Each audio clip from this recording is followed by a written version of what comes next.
Εδώ είμαστε, κάθε δεύτερη Τετάρτη στους διαλόγους του Ιδρύματος Σταύρος Νιάρχος. Καλώς ήρθατε, όσοι μας παρακολουθείτε πια μόνο διαδικτυακά. Ναι, έχουμε μάλλον κάπως προσαρμοστεί.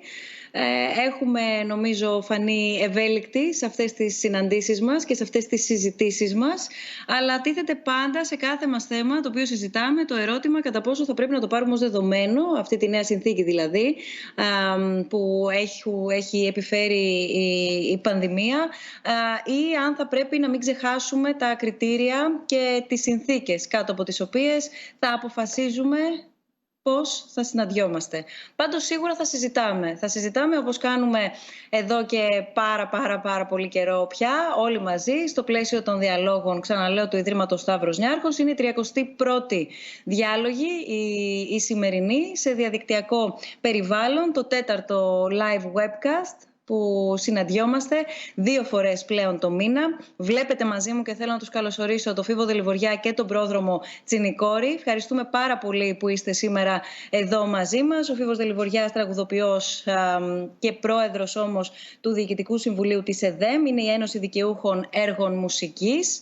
Νομίζω ότι χτυπάει πάρα πολλά καμπανάκια όλη αυτή η ιστορία, είναι πάρα πολύ γνωστή, είναι όμως και πάρα πολύ τραυματισμένη και είναι ένα από τα θέματα της σημερινής μας συζήτησης. Ο πρόδρομος Τσινικόρης, σκηνοθέτης, δραματουργός, για να ανοίξουμε το θέμα της σημερινής μας συζήτησης, πάντα όμως μαζί με τη δική σας συμμετοχή, όλων όσοι και όσες μας παρακολουθείτε είτε από το site μας dialogues.snf.org είτε από το Facebook του Ιδρύματος Σταύρος Νιάρχος SNF. Είναι το account. Οι τρόποι επικοινωνίας είναι πάρα πολλοί. Διαλέγετε ό,τι θέλετε, ό,τι σας εξυπηρετεί και σας βολεύει περισσότερο και μας στέλνετε τα δικά σας ερωτήματα, μας στέλνετε τις δικές σας τοποθετήσεις, τις δικές σας παρατηρήσεις, τις δικές σας σημειώσεις, τις δικές σας παρεμβάσεις, έτσι όπως κάνουμε κάθε φορά.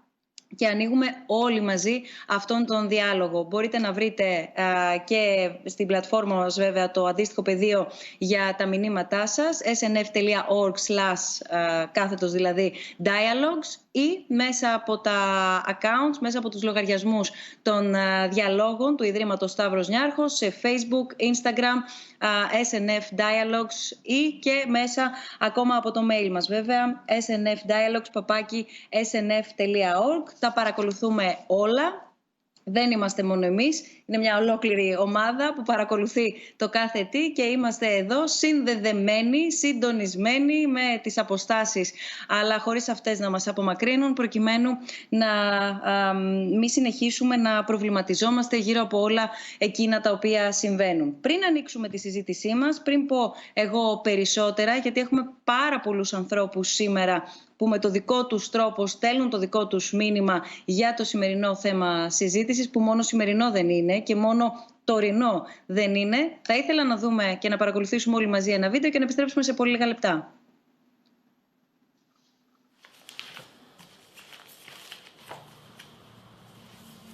Αν σκεφτώ το μέλλον με όρους βιοπορισμού, μπορώ να πανικοβληθώ άνετα αυτή τη στιγμή.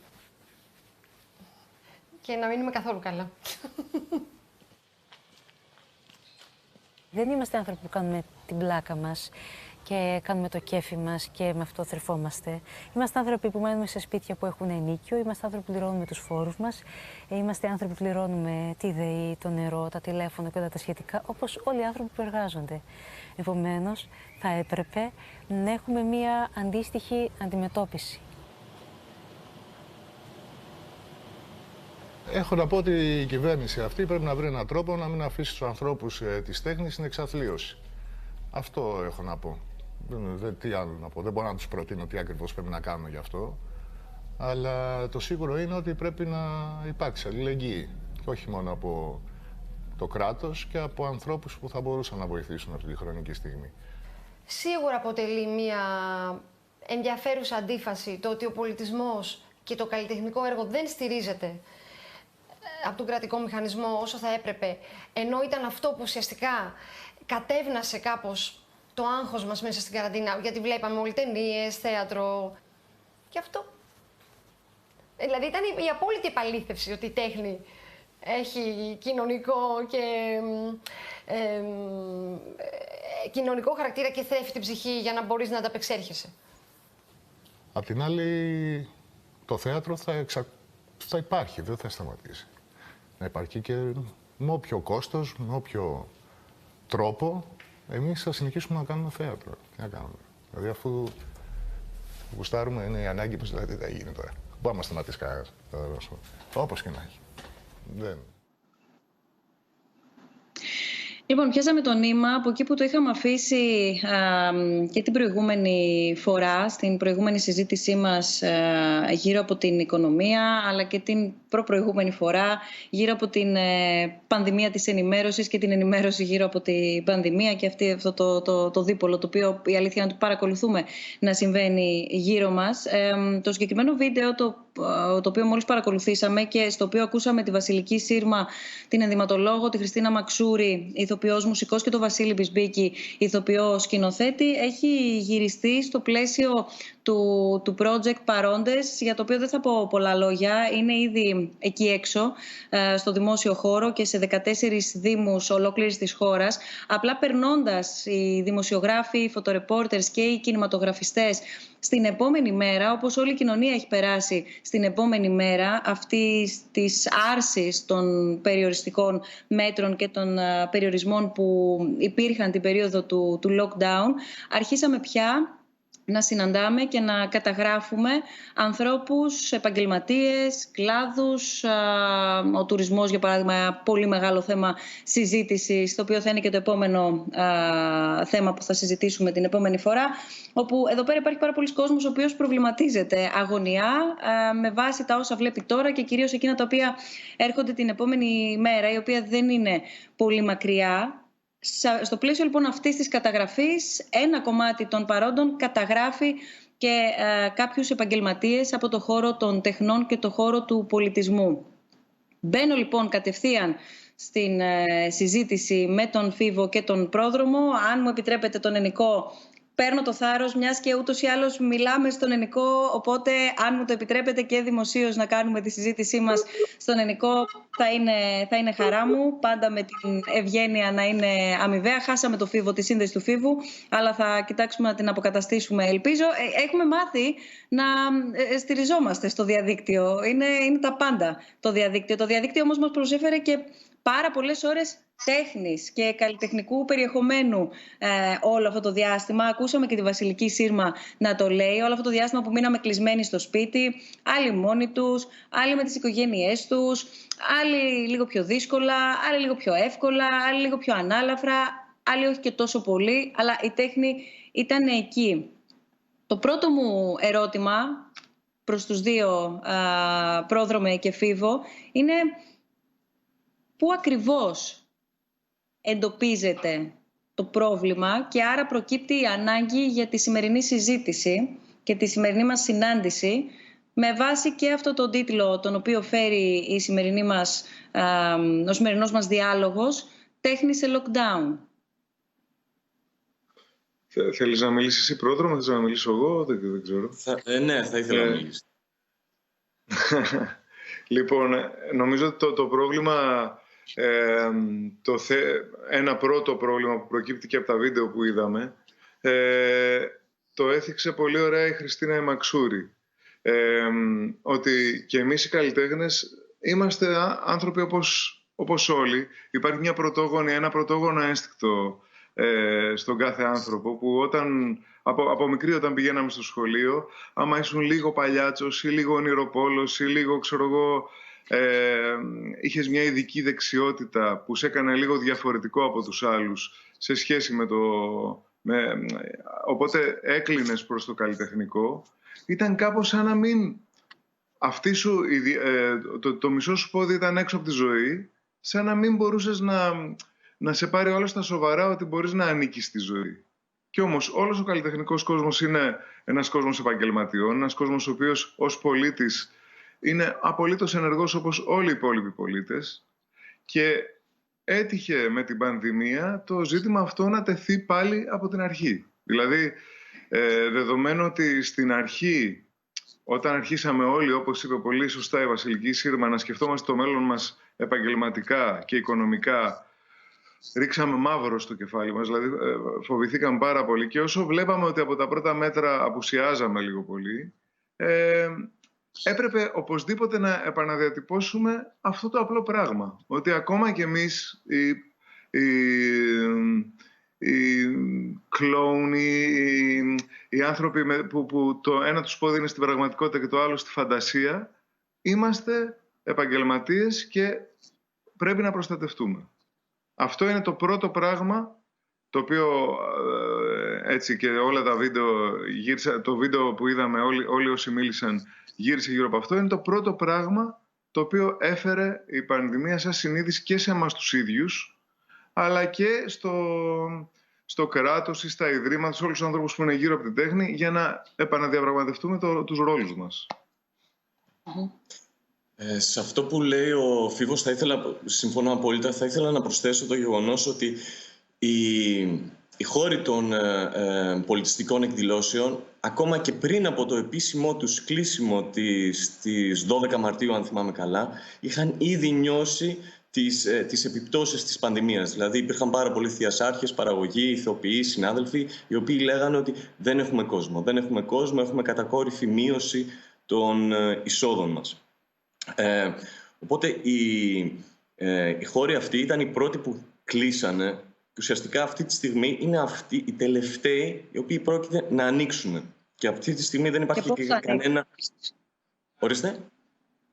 Και πώς θα ανοίξουν επιπρόσθετα? Αυτή τη στιγμή δεν υπάρχει κάποια ενημέρωση για το τι θα γίνει σε κλειστούς χώρους. Υπάρχει αυτό το go από το Υπουργείο για ανοιχτούς χώρους και αρχαιολογικούς χώρους από τις 15 Ιουλίου και μετά. Αλλά το τι θα γίνει για τους κλειστούς χώρους, πότε θα ανοίξουν, πώς θα ανοίξουν κτλ.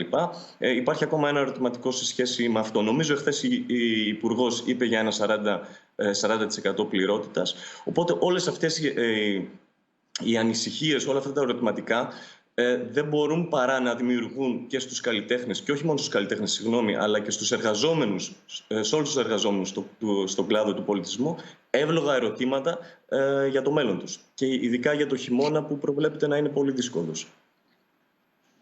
Εγώ τώρα έχω δύο ερωτήματα ακούγοντάς σας. Είναι εντελώς διαφορετικά μεταξύ τους. Το ένα έχει να κάνει με το πώς γίνεται να χρειάζεται, όσο πρωτοφανής και αν είναι η κρίση, όσο πρωτόγνωρη και αν είναι, και προφανώς όλοι μας, ο καθένας στο δικό του πόστο, φαντάζομαι ότι την αντιμετωπίζει για πρώτη φορά και με τελείως διαφορετικές ευθύνες, με τελείως διαφορετική τεχνογνωσία και σίγουρα με τελείως διαφορετικά εργαλεία στα χέρια του. Όμως εδώ είδαμε μία ανάγκη ευρύτερα των ανθρώπων του πολιτισμού, των τεχνών και του πολιτισμού να ακουστούν. Θα το συζητήσουμε και εκτενώς στη συνέχεια. Όμως υποτίθεται ότι αν θέλετε και για λόγους προώθησης της χώρας μας, δεν μιλήσω για την ιστορία μας, αλλά είναι και ένα κομμάτι της ταυτότητάς μας ο πολιτισμός. Έτσι είναι ακριβώς. Όπως είπα και πριν, εμείς δεν θέλαμε να ρίξουμε το spotlight πάνω μας, ας πούμε. Ξέρουμε ότι όλοι οι επαγγελματίες όλων των χώρων έχουν πληγεί απίστευτα, ας πούμε, από την πανδημία.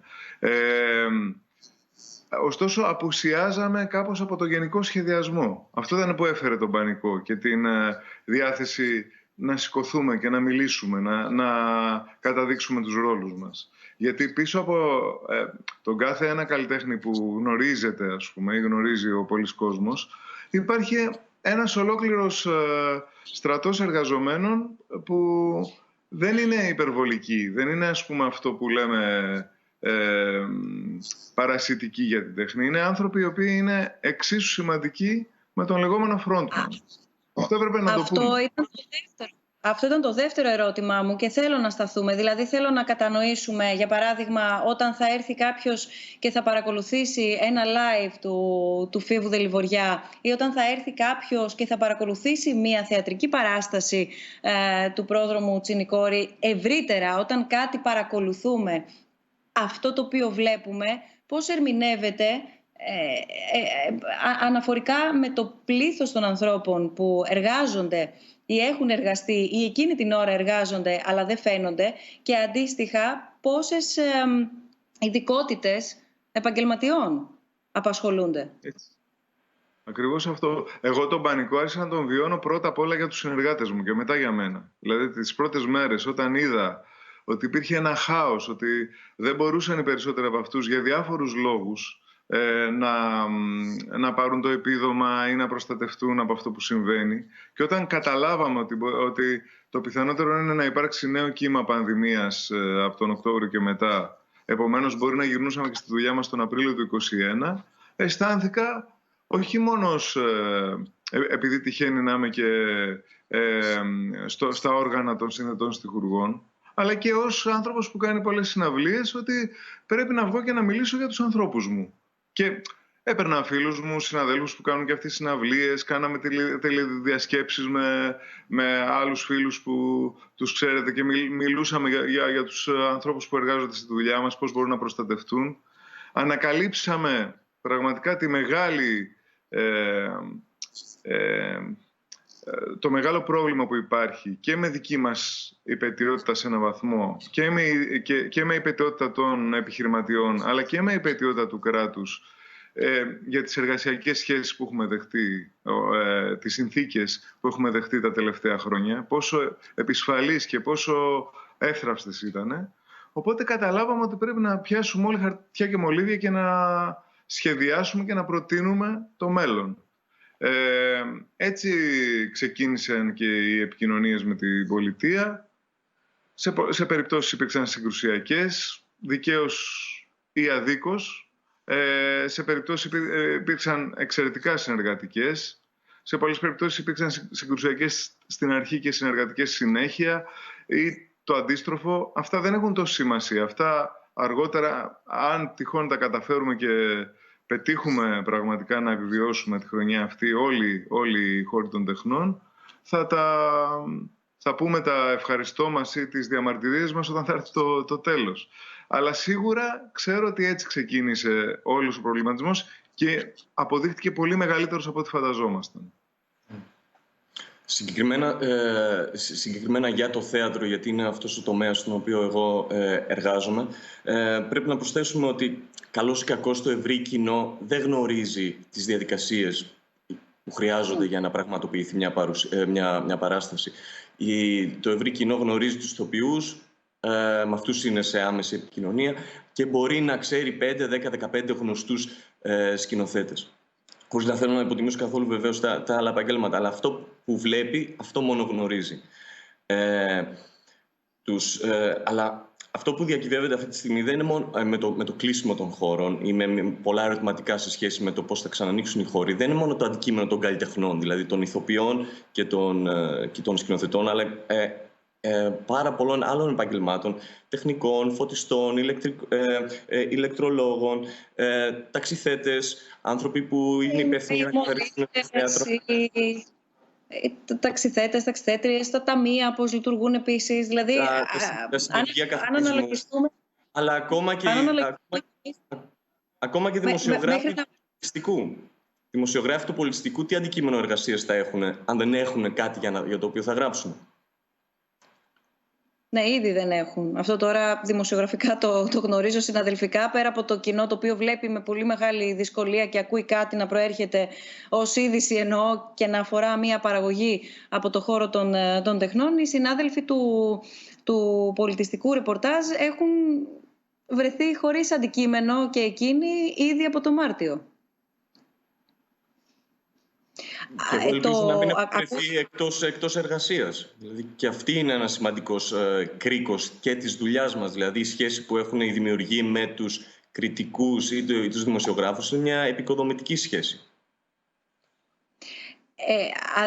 Θέλω λίγο να σταθούμε σε μια προσπάθεια έτσι να κατανοήσουμε λίγο το πλαίσιο, το εργασιακό, αν μπορώ να το πω έτσι, αν και προφανώς δεν μπορούμε να το θίξουμε σε κάθε του λεπτομέρεια, αλλά ακούμε όλοι ως κοινό, εννοώ, όλο αυτό το τελευταίο διάστημα, μετά και από τις όποιες συζητήσεις έγιναν κατόπιν των αντιδράσεων από τον χώρο και τους εργαζόμενους του πολιτισμού, ότι όπως αναφέρθηκε και πριν από τον πρόδρομο, νομίζω ότι εδώ πέρα περιμένουμε να δούμε ποιο θα είναι το τελικό σχέδιο για τους κλειστούς χώρους από το φθινόπωρο.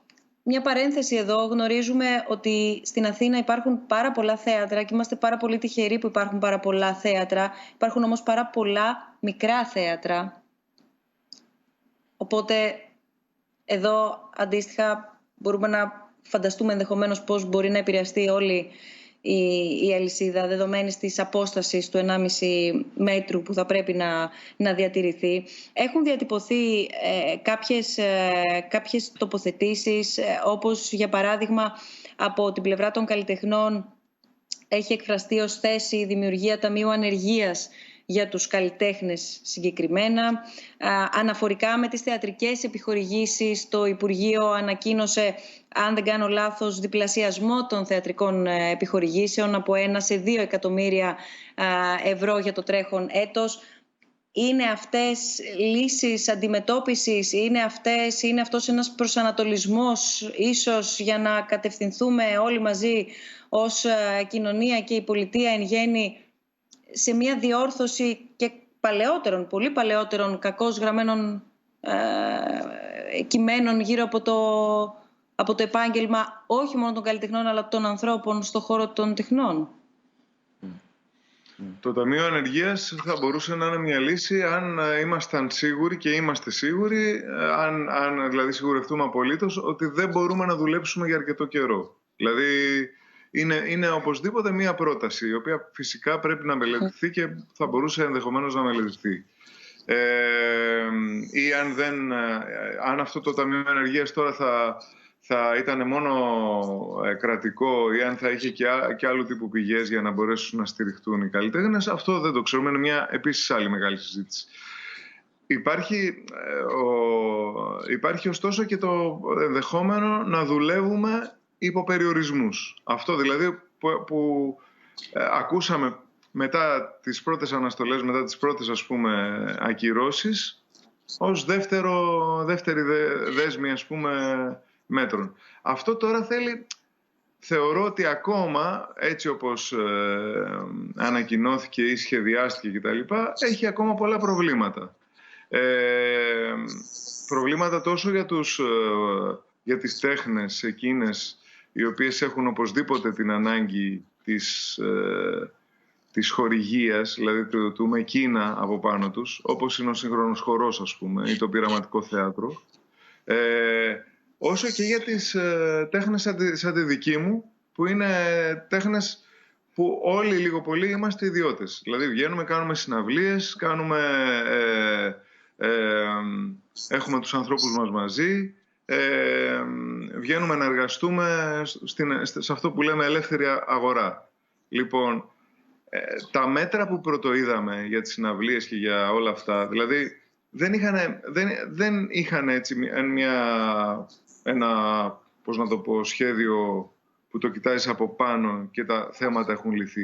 Φερρυπίν, αν παίξω εγώ σε 1.000 θέατρο, σε 1.000 χώρο συναυλιών και τον φτάσω στο 40%, αλλά δεν μειωθεί ο φόρος του εισιτηρίου ή ένα σωρό άλλα πράγματα τα οποία γνωρίζουν όλοι, ή αν αυξηθούν τα έξοδα επειδή θα πρέπει να υπάρχει και υγειονομική πια φροντίδα στο χώρο και έξτρα άνθρωποι που θα δουλέψουν κτλ. Επί της ουσίας δεν μπορεί να σταθεί καμία παραγωγή έτσι. Δηλαδή οι παραγωγές του ελεύθερου θεάτρου αλλά και οι ελεύθερες συναυλίες, οι συναυλίες δηλαδή που δεν ανήκουν σε πειραματικά είδη τα οποία θα μπορούσαν να έχουν ένα μεκίνα από πάνω, να γίνουν στα πλαίσια ενός ιδρύματος, είναι τεράστιο πρόβλημα. Οπότε όλοι ψάχνουμε, αφενός πιέζουμε για να... οι διοργανωτές συναυλιών πιέζουν την πολιτεία, την Υπουργό, τα Υπουργεία, τα αρμόδια για ένα συνολικότερο σχέδιο, και εμείς οι ίδιοι πια ψάχνουμε και λύσεις μέσα στη δουλειά ή μέσα σε χώρους που υπάρχουν γύρω μας για να αλλάξουμε αυτή τη συνθήκη, για να την πιέσουμε να γίνει δικαιότερη και καλύτερη. Τι θα κάνετε φέτος το καλοκαίρι? Και πρόδρομε απαντάς συνολικά, αλλά μιας και μιλάμε και ουσιαστικά ανοίγουμε αυτό το θέμα ευρύτερα, να το δούμε και στοχευμένα. Δηλαδή, τι είχατε προγραμματίσει και πώς κοιτάζετε κι εσείς και πώς προσανατολίζεστε να διαχειριστείτε τον προγραμματισμό τον οποίο είχατε κάνει και φαντάζομαι θα έχει ανατραπεί αρκετά. Σε σχέση με τους χώρους που ανέφερες πριν, χθες δεν ξέρω αν το έχετε δει, κυκλοφόρησε μια φωτογραφία στο Instagram από το Berlin Ensemble, που είναι ένα από τα πιο ιστορικά θέατρα της Γερμανίας, το θέατρο του Bertolt Brecht, της Ευρώπης κιόλας, όπου είδαμε με έναν πολύ σκληρό τρόπο πώς θα είναι ένας κλειστός εσωτερικός χώρος πολιτιστικών εκδηλώσεων. Από τις 90 θέσεις που μέτρησα εγώ στη φωτογραφία που θα μπορούσαν να υπάρχουν, έχουν μείνει 25. Δηλαδή όλο το οι υπόλοιπες 65 θέσεις έχουν βγει από το θέατρο και έχουν μείνει μικρές νησίδες αριστερά και δεξιά, κάπου 2 άτομα για να κάθονται ζευγάρια, για να μπορούν να παρακολουθήσουν την παράσταση. Αυτή είναι μια τρομακτική εικόνα. Και επειδή μιλάμε για ένα μεγάλο θέατρο, μιλάμε για ένα θέατρο το οποίο έχει έτσι κι αλλιώς 300 θέσεις. Η πλειοψηφία όμως των χώρων πολιτιστικών εκδηλώσεων στην Αθήνα είναι μικρότερης χωρητικότητας. Και εδώ δεν υπάρχει μόνο το θέμα αν θα μείνουν καρέκλες εκεί μέσα για να παίξουν κάποιοι παίρνοντας χρήματα ή όχι, επιχορήγηση ή όχι. Το ερώτημα τίθεται αν αυτοί οι χώροι θα μείνουν ανοιχτοί και θα διατηρηθούν οι θέσεις εργασίας με μειωμένη πληρότητα, με αυξημένα υγειονομικά έξοδα που θα πρέπει να τρέχουν οι ιδιοκτήτες. Οπότε εδώ πέρα δεν μπορούμε να βασιστούμε μόνο σε μια ελπίδα ότι η αγορά θα αυτορυθμιστεί, γιατί αν αφήσουμε την αγορά να αυτορυθμιστεί, νομίζω ότι αυτά τα θέατρα, τα οποία παίζουν πολύ σημαντικό ρόλο στον πολυσυλλεκτικό χαρακτήρα και πολυπολιτισμικό χαρακτήρα που έχει ο τομέας του πολιτισμού στην Ελλάδα, αυτοί οι χώροι θα κλείσουν. Είναι τόσο απλό. Και για να απαντήσω στην ερώτησή σου, εγώ θα σκηνοθετούσα μια παράσταση στο φετινό Φεστιβάλ Αθηνών και Επιδαύρου, η οποία, επειδή θα ήταν σε κλειστό χώρο, θα γινόταν στην Πειραιώς 260, θα έχει αναβληθεί για του χρόνου, για την επόμενη χρονιά, για το επόμενο καλοκαίρι.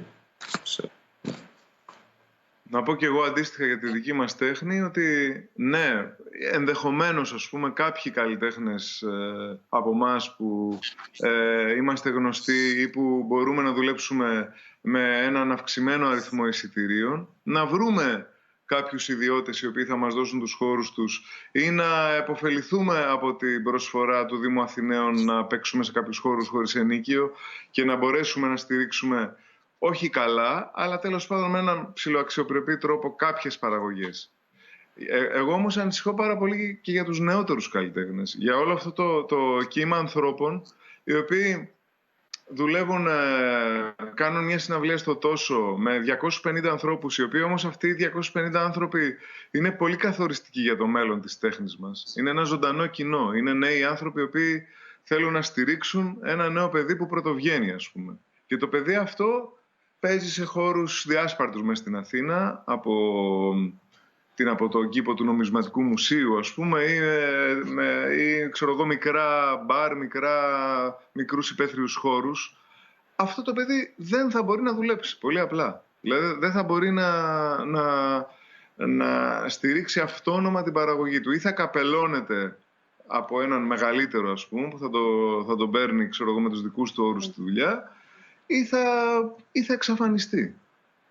Και δεδομένου ότι το περνάμε αυτό το πράγμα 10 χρόνια και μετά 20 χρόνια θα έλεγα, μετά την κρίση της δισκογραφίας, που οι νέοι δεν μπορούν να κάνουν παραγωγές που να αγοράζονται επομένως και να χρηματοδοτούνται, τώρα γίνεται και στις συναυλίες αυτό. Η μόνη πηγή των νέων μουσικών εξαφανίζεται. Είναι πολύ άδικο. Θέλω να πω ότι προσπαθήσαμε να ανοίξουμε αυτή τη συζήτηση ως διάλογο και ως πρωτοβουλία με δύο ανθρώπους, εσάς, δύο μιλητές, που θα μπορέσουμε να πιάσουμε προφανώς όχι όλους τους κλάδους και όχι όλα τα είδη, γιατί ο πολιτισμός και ειδικά οι τέχνες, έτσι όπως με πολύ μεγάλη δυσκολία, είναι πολύ μεγάλη αλήθεια αυτή και προ-μνημονίων αλήθεια, δύσκολα προχωρούν και καταφέρουν να ανθίσουν στην Ελλάδα, άλλα είδη τέχνης περισσότερο, άλλα είδη τέχνης λιγότερο. Βλέπουμε πώς έρχεται η έννοια του χώρου, προφανώς μετά την έννοια της συνύπαρξης και με τι απόσταση και με τι συνθήκες, και αν αυτό επηρεάζει την τέχνη, όχι μόνο τους καλλιτέχνες, αν επηρεάζει και το ίδιο το έργο, αυτό καθεαυτό πια, και που οδηγείται συνολικότερα ταυτότητα του πολιτισμού σε μια νέα εποχή σίγουρα. Προσπαθήσαμε να ακούσουμε όσο το δυνατόν περισσότερα μηνύματα από ανθρώπους οι οποίοι είτε διευθύνουν οργανισμούς, είτε ηγούνται και διευθύνουν διοργανώσεις και φεστιβάλ, στα οποία έχουμε συνηθίσει είτε να πηγαίνουμε κάποια από μικρά παιδιά, είτε αν μη τι άλλο τους έχουμε ακούσει, τους ξέρουμε, είναι στοιχείο της ταυτότητάς μας. Είναι δηλαδή το Φεστιβάλ Αθηνών και Επιδαύρου, είναι το Εθνικό Θέατρο, είναι το Κρατικό Θέατρο Βορείου Ελλάδος, είναι όμως ταυτόχρονα και το Φεστιβάλ Χορού Καλαμάτας, ο χορός που στην Ελλάδα αποτελεί ένα είδος τέχνης που δεν του είχε δοθεί για τον χύψη λόγο ο αντίστοιχος χώρος να αναπτυχθεί. Κατάφερε ένα φεστιβάλ να αποτελέσει και να γίνει διαχρονικό ένα διεθνή πόλο έλξης στο συγκεκριμένο είδος τέχνης. Είναι τα μουσικά φεστιβάλ. Το καθένα με την ίδια συνθήκη, δηλαδή οι καλλιτέχνες και το κοινό, αλλά το καθένα με τη διαφορετικότητα και την ιδιαιτερότητα της τέχνης και ταυτόχρονα με τον διαφορετικό τρόπο συντονισμού, παραγωγής και, εν πάση περιπτώσει, προγραμματισμού της εν λόγω διοργάνωσης. Τα λέω όλα αυτά γιατί θα παρακολουθήσουμε ένα βίντεο όπου ζητήσαμε από ανθρώπους που εκπροσωπούν και ηγούνται τέτοιων πρωτοβουλειών ή φορέων, κρατικών φορέων ή φεστιβάλ μουσικών να μας στείλουν κάποιες απαντήσεις, να απαντήσουν μάλλον το πιο σωστά σε κάποιες ερωτήσεις, όπως για παράδειγμα το πρώτο βίντεο που θα δούμε, στο ποιες είναι οι άμεσες επιπτώσεις.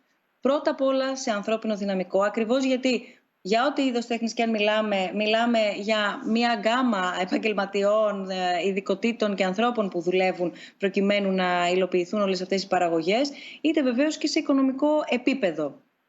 Επανέρχομαι λοιπόν σε αυτό που έλεγα πριν, ότι υπάρχουν ήδη πολλές ταχύτητες και καλό είναι να υπάρχουν πολλές ταχύτητες γιατί υπάρχει και μια ποικιλία.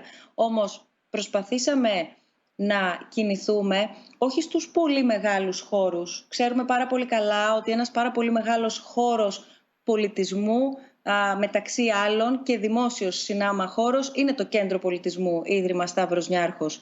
Ένας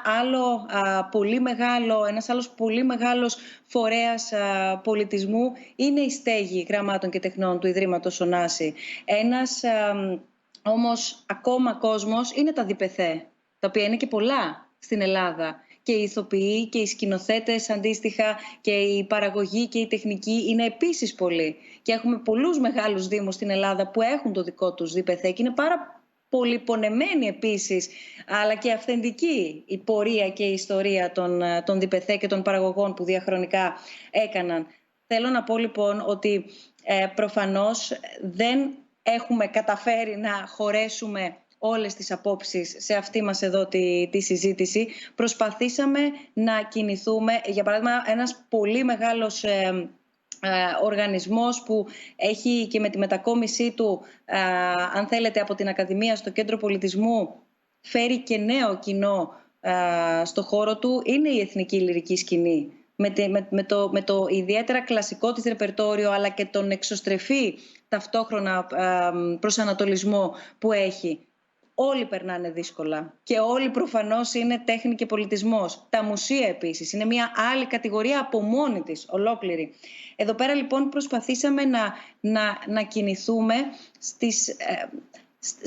στις πρώτες γραμμές, αν θέλετε, και αν μου επιτρέπετε αυτή η έκφραση, γιατί στόχευση είναι να καταλάβουμε όλοι μας για ποιο λόγο μας αφορά η πορεία της τέχνης και εν γέννη του πολιτισμού μας, είτε με βάση τα σημερινά προβλήματα, είτε με όλα όσα θίγεται και ξεσκεπάστηκαν. Και αναφέρομαι στα ζητήματα που προϋπήρχαν, δηλαδή τα ζητήματα του παρελθόντος, για να καταλάβουμε και όλοι μας, ο καθένας από το δικό του μετερίζει, αν μπορώ να το πω έτσι, και από τη δική του θέση, για ποιο λόγο είμαστε υπεύθυνοι και συνυπεύθυνοι, γιατί είναι ολονών μας ταυτότητα ο πολιτισμός και οι τέχνες. Ο πολιτισμός μας και οι τέχνες μας.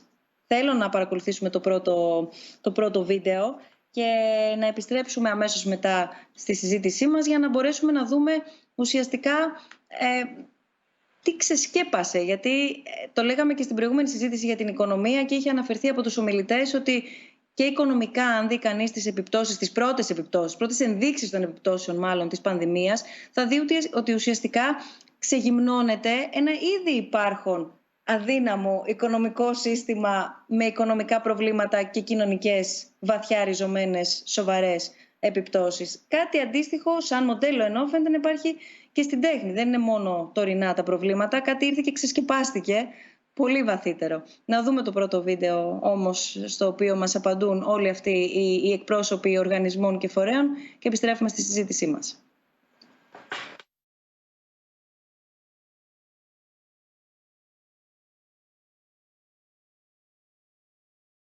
Εκεί που δύο μάτια κοιτάζουν μέσα από το θέατρο προς τα έξω την ερημιά. Είναι τα δικά μου, είναι πιθανόν και του security. Διότι είμαστε άδειοι. Μαθημένοι να συγκεντρώνουμε τα βλέμματα από έξω προς τα μέσα και τώρα συμβαίνει κάτι πρωτόγνωρο. Εκεί δεν μπορεί να πει κανείς ότι δεν υπάρχει καλλιτεχνικό αποτέλεσμα, έδαφος για καλλιτεχνικό αποτέλεσμα. Αν με ρωτάτε για το οικονομικό επίπεδο, σαφώς οι καλλιτέχνες είναι εκείνοι οι οποίοι με ελάχιστα χρήματα μπορούν να δημιουργήσουν υψηλή προστιθέμενη αξία. Χρειάστηκε να πάρουμε τη δύσκολη απόφαση να ακυρώσουμε το Summer Nostos Festival 2020 για την προστασία του κοινού, των καλλιτεχνών, των συνεργατών μας. Αυτό είναι ευνόητο ότι επηρέασε ένα σημαντικό αριθμό καλλιτεχνών και συνεργατών. Οι επιπτώσεις είναι σαρωτικές.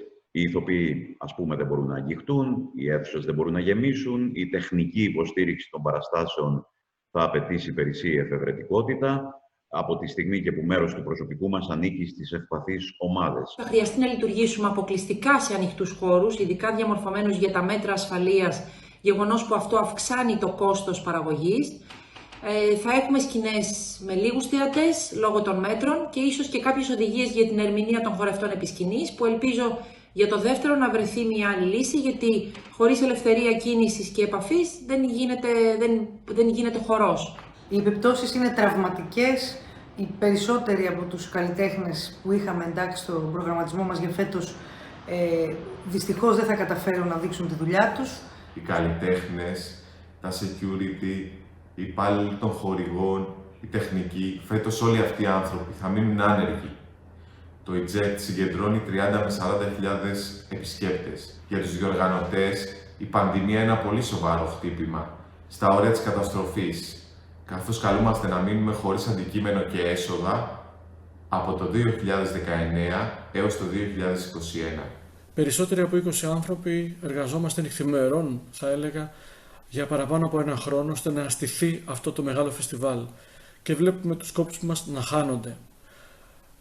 Ταυτόχρονα, περίπου 300 άνθρωποι που θα εργάζονταν σε διάφορα πόστα, ώστε να πραγματοποιηθεί το φεστιβάλ, μένουν χωρίς εργασία, και σε αυτούς δεν συμπεριλαμβάνω καν το προσωπικό από περίπου 30 συνεργαζόμενες εταιρείες που θα βοηθούσαν στην συνολική πραγματοποίηση του φεστιβάλ. Επειδή το Σπίτι είναι ιδιωτική πρωτοβουλία, ως τώρα δεν έχουμε βοηθηθεί, εκτός από το Υπουργείο Πολιτισμού που φέτος μας βοήθησε, και το Ίδρυμα Νιάρχου, ας κοιτάξει και σε εμάς παρακαλώ. Υπάρχει αρκετή ευελιξία στην Artworks, με αποτέλεσμα τόσο ο πυρήνας της ομάδας όσο και οι εξωτερικοί μας συνεργάτες να μπορούμε να εργαζόμαστε αποτελεσματικά από απόσταση.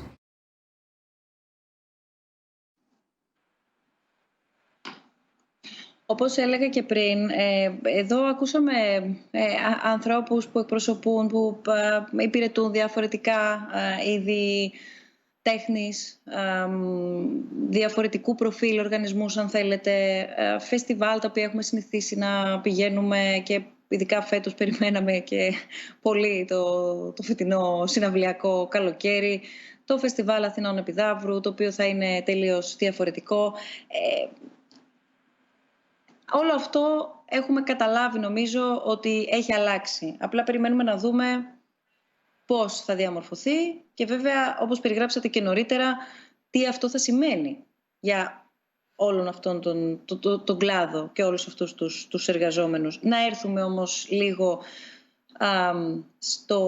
στο κεντρικό κομμάτι που έχει να κάνει με το τι είδους προβλήματα ξεσκέπασε όλη αυτή η ιστορία ευρύτερα στο χώρο των τεχνών και στο χώρο του πολιτισμού. Για παράδειγμα, υπόθηκε πριν το καθεστώς που κάποιοι καλλιτέχνες δούλευαν ήδη, δηλαδή πριν μπούμε σε αυτό που λέμε επίσημο lockdown, ήδη είχαν ξεκινήσει κάποια προβλήματα στις παραγωγές.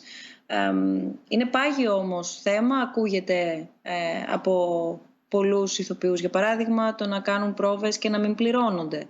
Το θέμα της μαύρης εργασίας συνολικά, το έθιξε και η Υπουργός Πολιτισμού. Το θέμα των πνευματικών δικαιωμάτων, το οποίο θίγεται εδώ και πολλά χρόνια και πνίγεται εδώ και πολλά χρόνια ταυτόχρονα.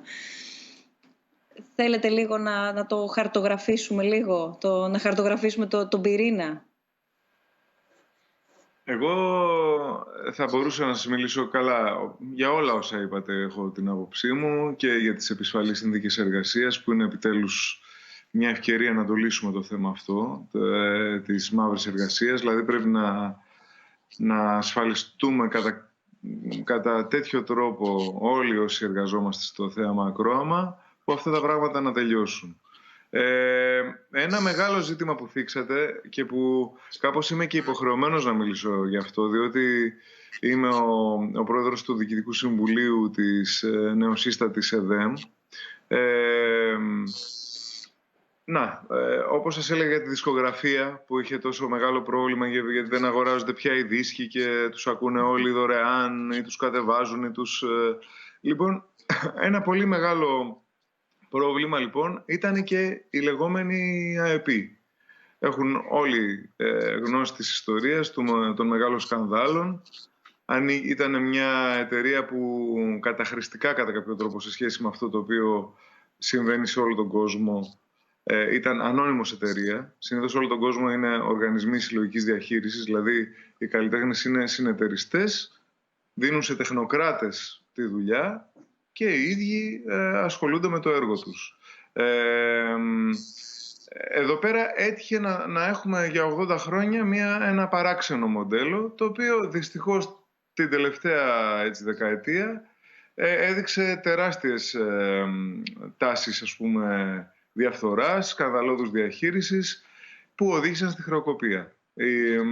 Αυτοί που την είχαν κατηγορήθηκαν για 7 κακουργήματα και αναγκαστικά οι δημιουργοί βρέθηκαν μέσα σε διάφορα διλήμματα και αποφάσισαν μέσα από όλες τις επιλογές που είχαν και το αποφάσισαν θεσμικά πάντα, κατά πλειοψηφία. Δηλαδή βρισκόντουσαν οι άνθρωποι, συζητούσαν, κάναν συνελεύσεις, μιλούσαν κτλ. Αυτό που αποφάσισαν ήταν να φτιάξουν ό,τι και αν χρειαστεί έναν νέο υγιή φορέα, ο οποίος θα χωρέσει και θα μπορέσει να λύσει, θα έχει τη δύναμη αφενός να μεταβιβάσει από την ΑΕΠ τα αρχεία και τα δεδομένα των έργων, τα οποία είναι πολύ σημαντικά για την ίσπραξη των πνευματικών δικαιωμάτων, και αφετέρου να ενοποιήσει το χώρο, ο οποίος είχε διάφορες διασπάσεις, όπως όλοι οι καλλιτεχνικοί χώροι.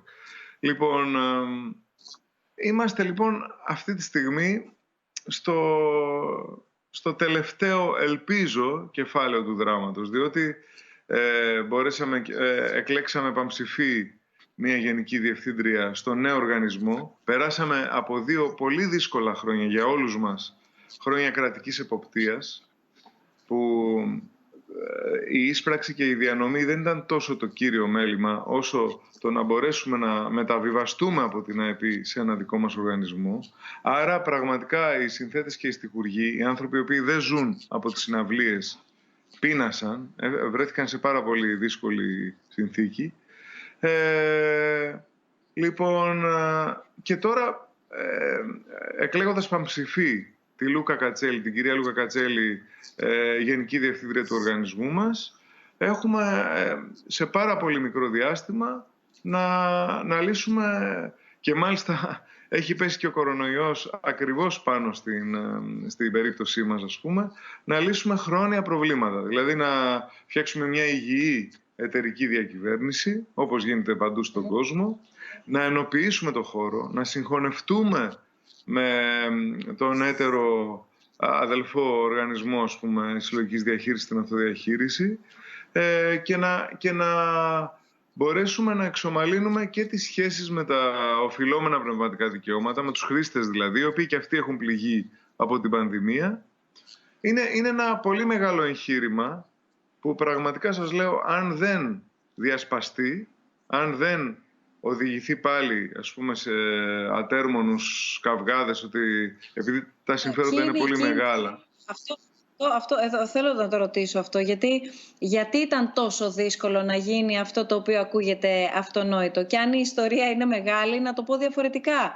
Ποιοι είναι οι κίνδυνοι, ποιοι είναι οι προκλήσεις, τώρα δηλαδή που θεσμοθετήθηκε, που αδειοδοτήθηκε, δεν θέλω να το πω κινδυνεύει, αλλά εν πάση περιπτώσει να υπάρχει ο φόβος για ποιο λόγο?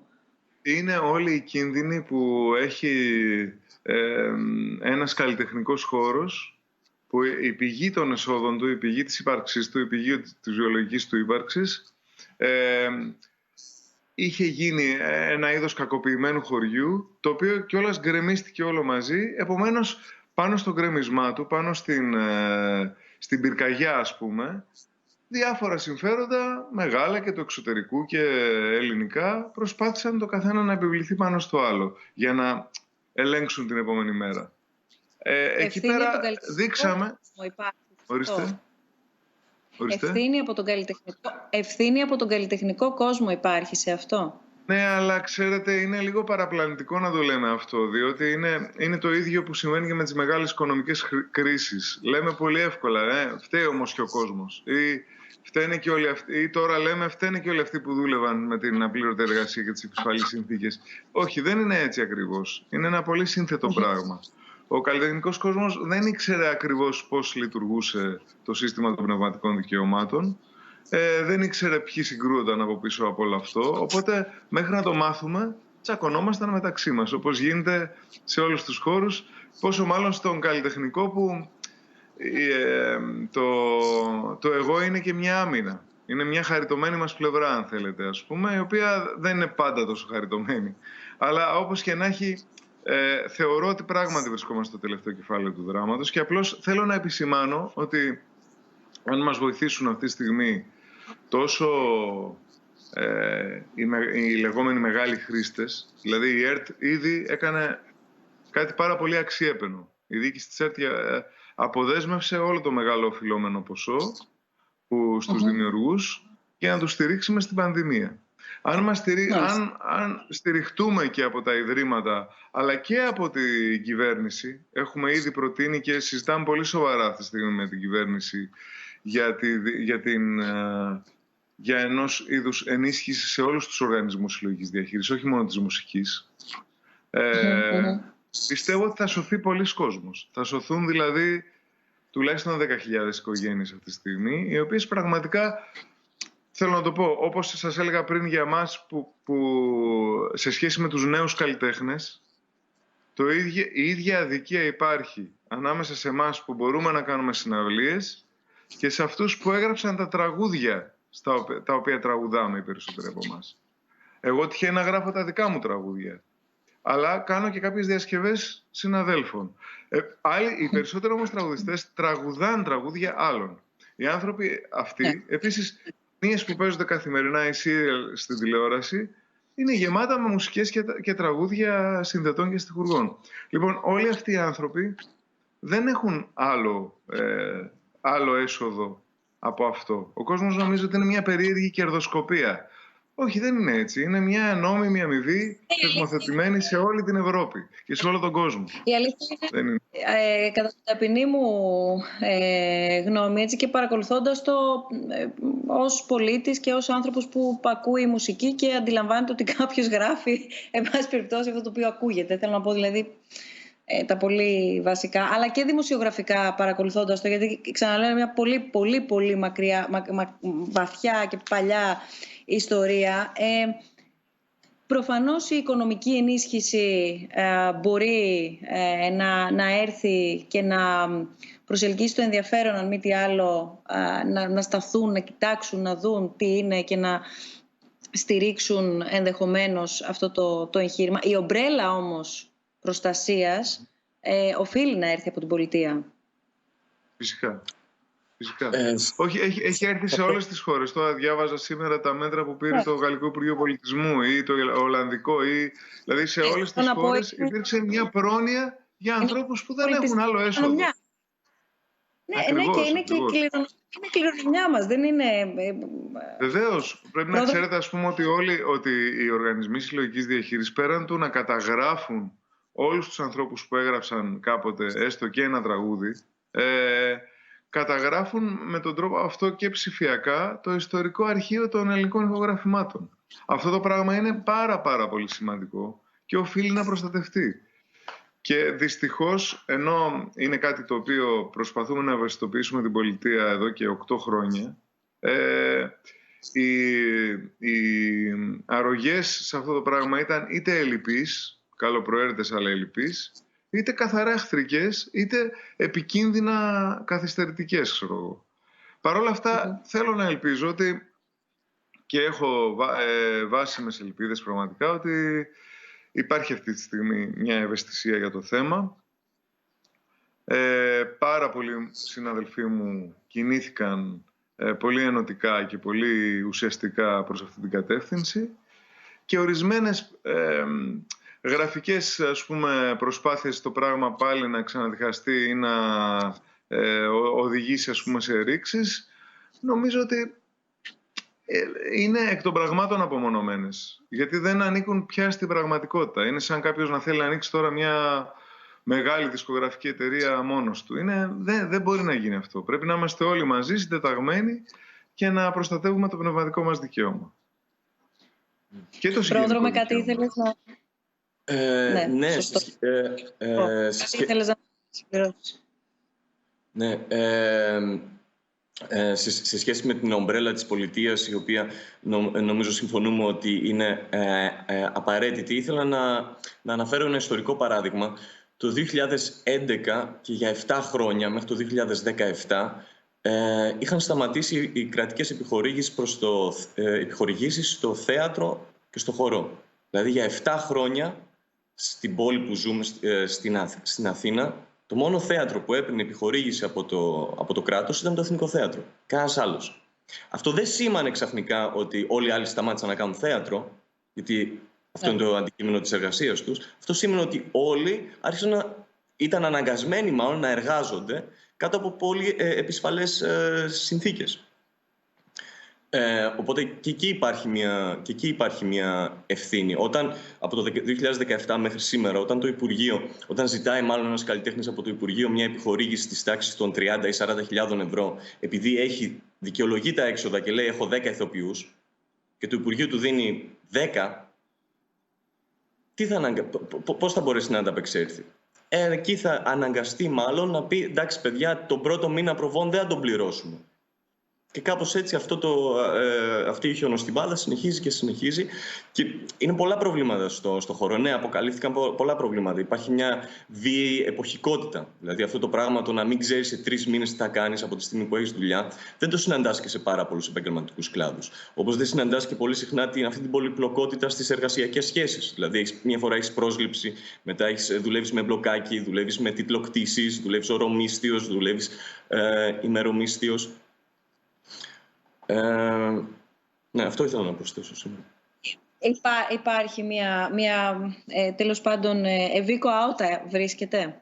Έστω και αν άνοιξε τώρα ο ασκός του αιώλου και τα έβγαλε όλα αυτά, γιατί αυτό καταλαβαίνουμε ότι πάει πάρα πολύ μακριά, άρα μιλάμε και για μια, αν μη τι άλλο, την τελευταία δεκαετία εναλλαγή και κυβερνήσεων, εναλλαγή και προσώπων, εναλλαγή και υπουργών. Άρα δεν είναι προσωπικό το θέμα. Εδώ πέρα είναι ένα θέμα μεγάλο. Είναι ένα θέμα το οποίο δεν ήρθε στο προσκήνιο, δεν αποτέλεσε προτεραιότητα, για να το πω έτσι λίγο πιο καθαρά, αλλά και λίγο η μεγάλη εικόνα τελικά μάλλον αυτή φαίνεται να είναι υπάρχουν βίκοάουτα έτσι ώστε να ξεκινήσει πρώτα απ' όλα ένας διάλογος, αλλά μην ξεκινήσει ένας διάλογος ο οποίος δεν καταλήγει πουθενά. Θέλω να πω ότι λίγο έχουμε και μια τέτοια συνήθεια γενικά, όχι, δεν το λέω η πολιτεία ή το κράτος ή οι καλλιτέχνες ή και εμείς τώρα διάλογο δηλαδή κάνουμε, αλλά αν μη τι άλλο ο σκοπός μας είναι να προκαλέσουμε κάποια ερωτήματα. Δεν θέλουμε να δώσουμε απαντήσεις. Εδώ πέρα όμως πρέπει να δοθούν απαντήσεις. Δεν πρέπει να μείνουμε μόνο στα ερωτήματα, ενώ στα θέματα τα οποία θίγεται και συζητάμε. Συμφωνούμε. Εγώ και οι περισσότεροι καλλιτέχνες, νομίζω, αυτό που προτιμάμε γενικώς ως άτομα, αυτό που υπάρχει μέσα μας ως άτομα, είναι να είμαστε είτε συγκρουσιακοί είτε ειρηνικοί μέσω της τέχνης μας, είτε ενδοσκοπικοί. Δηλαδή, τώρα βρεθήκαμε στη δύσκολη θέση να κάνουμε συγκρούσεις σε σχέση με την επαγγελματική μας ιδιότητα. Εγώ προσωπικά δεν μου αρέσει να το κάνω αυτό. Δεν είναι, δηλαδή, έτυχε δηλαδή όλη αυτή την περίοδο από αναρτήσεις μου και μόνο που εξηγούσα την απελπισία των συναδέλφων μου και των ανθρώπων με τους οποίους ζούμε μαζί και όλα αυτά, ξαφνικά να ξεκινήσουν πολιτικές επιθέσεις εναντίον μου, πολιτικά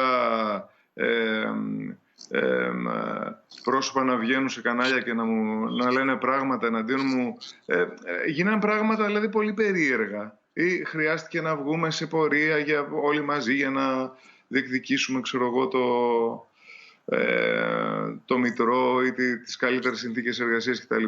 Αυτά τα πράγματα πράγματι δεν έχουμε συνηθίσει τους καλλιτέχνες να έχουν τέτοιους ρόλους. Δηλαδή, συνήθως οι καλλιτέχνες με το δικό τους τρόπο, που είναι και λίγο εκτός της κοινωνίας, συγκρούονται πάντα με τα κακό κείμενα, με την εξουσία, με την κοινωνία, όπου τη βρίσκουν λάθος. Τώρα έτυχε να έχουμε μπει σε ένα πολύ μεγάλο κύκλο συγκρούσεων, ο οποίος όμως ελπίζω πραγματικά να σταματήσει. Δηλαδή δεν υπάρχει κανένας λόγος να συγκρουόμαστε, δεδομένου ότι εμείς, τόσο οι οργανισμοί μας, όσο και τα σωματεία μας, όσο και το κίνημα Support Art Workers, έχουμε πια χαρτογραφήσει τις απαιτήσεις μας και τον τρόπο με τον οποίο μπορούμε να ζήσουμε αξιοπρεπώς. Επομένως, συνεργασία θέλουμε με την πολιτεία αυτή τη στιγμή. Και πιστεύω ότι κάποιοι... Ναι. Πρόκειται, αυτό το μόνο που ήθελα να συμπληρώσω, πέραν των όσων προσφέρει η τέχνη και του ρόλου της στη διαμόρφωση των κοινωνιών και ο ρόλος της τέχνης που είναι και με πολλούς τρόπους ερμηνεύσιμος, και αυτή είναι και η ομορφιά της τέχνης και διαχρονικώς αντίστοιχα και τα βάζει και ασκεί κριτική, αλλά ταυτόχρονα αναδεικνύει και κάποιες αξίες, υπενθυμίζει και κάποιες όχι νόμους, αλλά ηθικής φύσεως, εν πάση περιπτώσει, διαστάσεις της πολιτικής, της προσωπικής αντίληψης, της τέχνης της ίδιας και ούτω καθεξής. Στο κάτω-κάτω, εδώ μιλάμε για εργαζόμενους, δεν μιλάμε για ανθρώπους που κάνετε ένα χόμπι όμως. Δηλαδή, θέλω να πω ότι κάπου μην μπερδευόμαστε, και το μην μπερδευόμαστε πηγαίνει σε όλους μας, σε όλα τα μέλη της κοινωνίας. Μιλάμε για εργαζόμενους. Έτσι. Ναι, και εγώ δεν νομίζω ότι μπερδευόμαστε. Υπάρχει μια μεγάλη ευκολία να ακολουθεί μια ταμπέλα στους καλλιτέχνες. Αυτός είναι λίγο τρελός, αυτός είναι λίγο αλόκοτος, αυτός πετάει στα σύννεφα κτλ. Γιατί με αυτές τις ταμπέλες πολύ πιο εύκολα μπορείς να εξουδετερώσεις την ιδιότητα του εργαζόμενου που έχει αυτός ο άνθρωπος και τα δικαιώματα που μπορεί να έχει.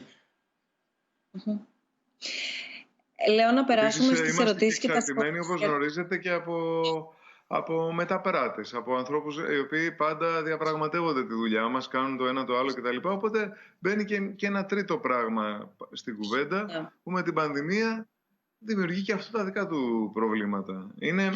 Είναι ένας χώρος επαγγελματικός με τις δικές του ιδιαιτερότητες, όπως όλοι οι χώροι επαγγελματικοί.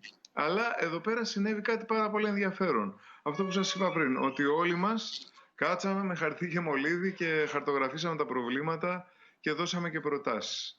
Οπότε προσωπικά είμαι αισιόδοξος στη φάση αυτή ότι ακριβώς λόγω της οργάνωσης αυτής μπορούμε να βοηθήσουμε και την πολιτεία ή τα ιδρύματα ή οποιονδήποτε ενδιαφερθεί να συνεισφέρει στις λύσεις, εμείς οι ίδιοι. Είναι πολύ σημαντικό αυτό. Και δεν θα έπρεπε να φέρνει και καμία σύγκρουση. Αυτό. Ναι, και με ευθύνη και υπεύθυνα. Αυτό είναι το θέμα. Μήπως τελικά δεν υπάρχει πολιτική, αλλά εφήμερες πολιτικές κινήσεις? Είναι ένα ερώτημα που διαβάζουμε από τα πολλά που θα αρχίσω να βάζω στη συζήτησή μας, γιατί κυλάει και είναι πραγματικά πάρα πολύ. Ένα πρόβλημα στην Ελλάδα είναι το γνωστό αυτό, ότι δεν υπάρχει συνέχεια κράτους. Δηλαδή πέφτει μια κυβέρνηση και ξαφνικά ή πέφτει ο ένας υπουργός και ο επόμενος κάνει μια εντελώς άλλη πολιτική. Έτυχε για το θέμα των δικαιωμάτων μόνο να έχω συνεργαστεί ή συγκρουστεί με 8 υπουργούς πολιτισμού από το 2012 που άρχισε να ξεσπάει το σκάνδαλο της ΑΕΠ. Λοιπόν, δυστυχώς, σπανίως υπήρχε μια ομαλή συνέχεια. Δηλαδή, ο καθένας έδιωχνε τους προηγούμενους, έβαζε άλλους στους αρμόδιους οργανισμούς, άντε πάλι συναντήσει από την αρχή, άντε πάλι... Δεν πρέπει να υπάρχει αυτό που λέμε συνέχεια κράτος, και τώρα με την πανδημία αναδείχθηκε το πόσο επίγον είναι αυτό το πράγμα. Έχει ανακοινώσει το Υπουργείο τις τελευταίες μέρες κάποιες δράσεις, τις οποίες χρηματοδοτεί είτε το ίδιο είτε χρηματοδοτούνται μέσα από τους φορείς, όπως το Εθνικό Θέατρο, το Κρατικό Θέατρο Βορείου Ελλάδος, τα ΤΠΘ κτλ. Όπως οι 80 δράσεις με 12.000 ή με 16.000 ευρώ, 55 δράσεις νομίζω σε 111 αρχαιολογικούς χώρους κτλ. Αλλά αυτές είναι για τώρα. Είναι για τώρα και απορροφούν ένα πάρα πολύ μικρό κομμάτι των εργαζόμενων στον κλάδο του πολιτισμού. Πολύ μικρό κομμάτι, και αυτά που λείπουν αυτή τη στιγμή είναι ένας ευρύς σχεδιασμός για την εργασιακή επιβίωση των ανθρώπων για το χειμώνα ή το φθινόπωρο που θα είναι δύσκολο που έρχεται. Λείπουν χρήματα για την έρευνα, λείπουν χρήματα για πρόβες, για μελέτες. Ας πούμε, ο χορός που απουσιάζει από αυτές τις ενισχύσεις από την πλευρά του Υπουργείου. Πώς θα ανταπεξέλθουν αυτοί οι άνθρωποι? Εδώ χρειάζεται να δημιουργηθεί ένα νέο λεξιλόγιο χορού. Δεν μπορείς να πεις στους ανθρώπους βγείτε έξω και χορέψτε. Πώς να χορέψουν, να κουμπίσουν το πάτωμα ή να μην το ακουμπήσουν με το πρόσωπό τους? Να κουμπίσει ο ένας τον άλλον ή όχι? Δεν μπορείς να ζητήσεις μόνο κάντε παραστάσεις, αλλά πρέπει να χρηματοδοτήσεις και μια έρευνα πάνω σε αυτό το αντικείμενο. Το επόμενο ερώτημα έχει πολύ μεγάλο ενδιαφέρον. Νομίζω ότι αποτυπώνει μια πραγματικότητα. Όταν τα τελευταία χρόνια, και όχι μόνο, θα προσέθετα με όλο το θάρρος, δεν υπάρχει σχεδιασμός εθνικής πολιτικής για εξαγωγή του ελληνικού πολιτιστικού προϊόντος, όταν δεν υπάρχει, σε αυτό το σημείο δίνω έμφαση, κεντρικός σχεδιασμός για την προσέγγιση πολιτιστικού τουρισμού, μιας και ο τουρισμός είναι ένα ζητούμενο και είναι αυτό που λέμε η βαριά μας βιομηχανία. Η προσέγγιση του πολιτιστικού τουρισμού σε μια χώρα που έχει δεκάδες διεθνή φεστιβάλ.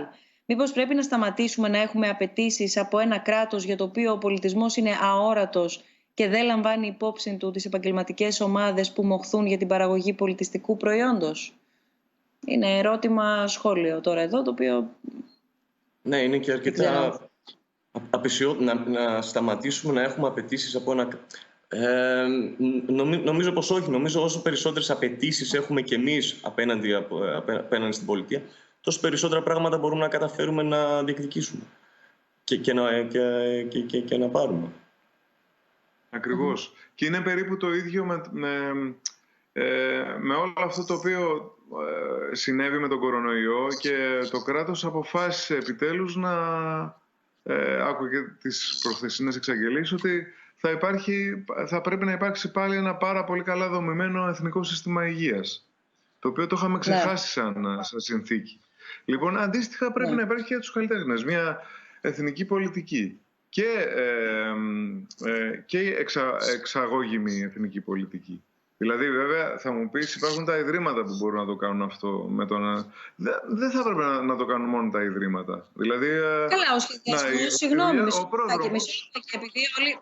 συγγνώμη τώρα, αλλά επειδή λίγο κι εγώ έτσι τα τελευταία χρόνια μπορώ και γνωρίζω λίγο καλύτερα την ταυτότητα του συγκεκριμένου ιδρύματος, άρα και τη φύση, το περιβάλλον όχι όλων των ιδρυμάτων, γιατί επίσης το κάθε ίδρυμα έχει ένα διαφορετικό τρόπο σχεδιασμού, προσέγγισης, προσανατολισμού, σύστασης, αν θέλετε, ως οργανισμός και ούτω καθεξής. Αλλά κάπου ο σχεδιασμός ή οι προτάσεις μπορούν να έρθουν. Και μετά, εάν θέλει, μπορεί, αξιολογήσει, ενδιαφέρεται, δεν ξέρω κι εγώ τι, το κάθε τι που λέγεται ίδρυμα ή που είναι ίδρυμα ή δεν ξέρω κι εγώ τι, να έρθει συμπληρωματικά. Αλλά δεν μπορεί και να ξεχάσουμε ποιος, αν μη τι άλλο, πρέπει να οραματίζεται και ποιος να έχει ένα σχεδιασμό και στη συνέχεια κάπου να απευθύνεται για την υλοποίησή του. Ακριβώς, γιατί βλέπουμε όλα τα...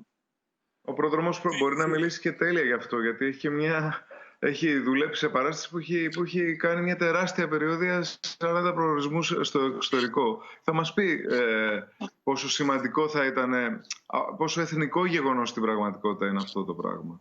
Όπως και μια ταινία που παίρνει Όσκαρ ελληνική ή μια ταινία που διακρίνεται στις Κάνες. Θα σας θυμίσω την πρόσφατη δήλωση του Βασίλη του Κεκάτου, ας πούμε, όταν του είπαν συγχαρητήρια από το Υπουργείο. Αισθανόταν ότι... Ναι, τον είχαμε ομιλητή μας. Τα μετέφερε. Τον είχαμε πριν από ένα μήνα. Ήταν εδώ μαζί μας. Αλλά ο πρόδρομος μπορεί να μας τα πει και ο ίδιος πάρα πολύ ανάγλυφα αυτά. Εγώ πιστεύω ότι για να γίνει αυτό που διατυπώθηκε στην ερώτηση χρειάζεται ένας μακροχρόνιος σχεδιασμός, ο οποίος δεν μπορεί να πραγματοποιηθεί όταν, με τις παρούσες συνθήκες, όταν έχεις μια κυβέρνηση η οποία αλλάζει κάθε 4 χρόνια. Δηλαδή πρέπει να αποφασίσουμε κάτι, ή μάλλον η πολιτεία πρέπει να αποφασίσει κάτι που αν το φτιάξουμε δεν θα το πειράξουμε. Δεν θα έρθει κανένας να το πειράξει ούτε να το αλλάξει. Στη Γαλλία υπάρχει ένας οργανισμός ο οποίος λέγεται Όντα, ο οποίος χρηματοδοτείται από το γαλλικό κράτος μόνο για να συζητάει για την εξαγωγή γαλλικών καλλιτεχνικών παραγωγών στο εξωτερικό ή να λειτουργεί ως μεσολαβητής για το πώς μπορούμε να φέρουμε παραστάσεις από το εξωτερικό σε συνεργασία με τα γαλλικά Ινστιτούτα στην Αθήνα, στη Ρώμη κτλ. Πώς μπορούμε αυτούς τους ανθρώπους να τους φέρουμε στην Ελλάδα. Δηλαδή υπάρχει ένα συγκεκριμένο γραφείο που ασχολείται με αυτό το πράγμα. Στην Ελλάδα δεν υπήρχε αυτό τα τελευταία, δεν θυμάμαι και εγώ πόσα χρόνια. Άρχισε όμως να υπάρχει μια κινητικότητα σε σχέση με παραγωγές θεάτρου και χορού από τη στιγμή που εμφανίστηκε στο προσκήνιο η στέγη του Ιδρύματος Ωνάση.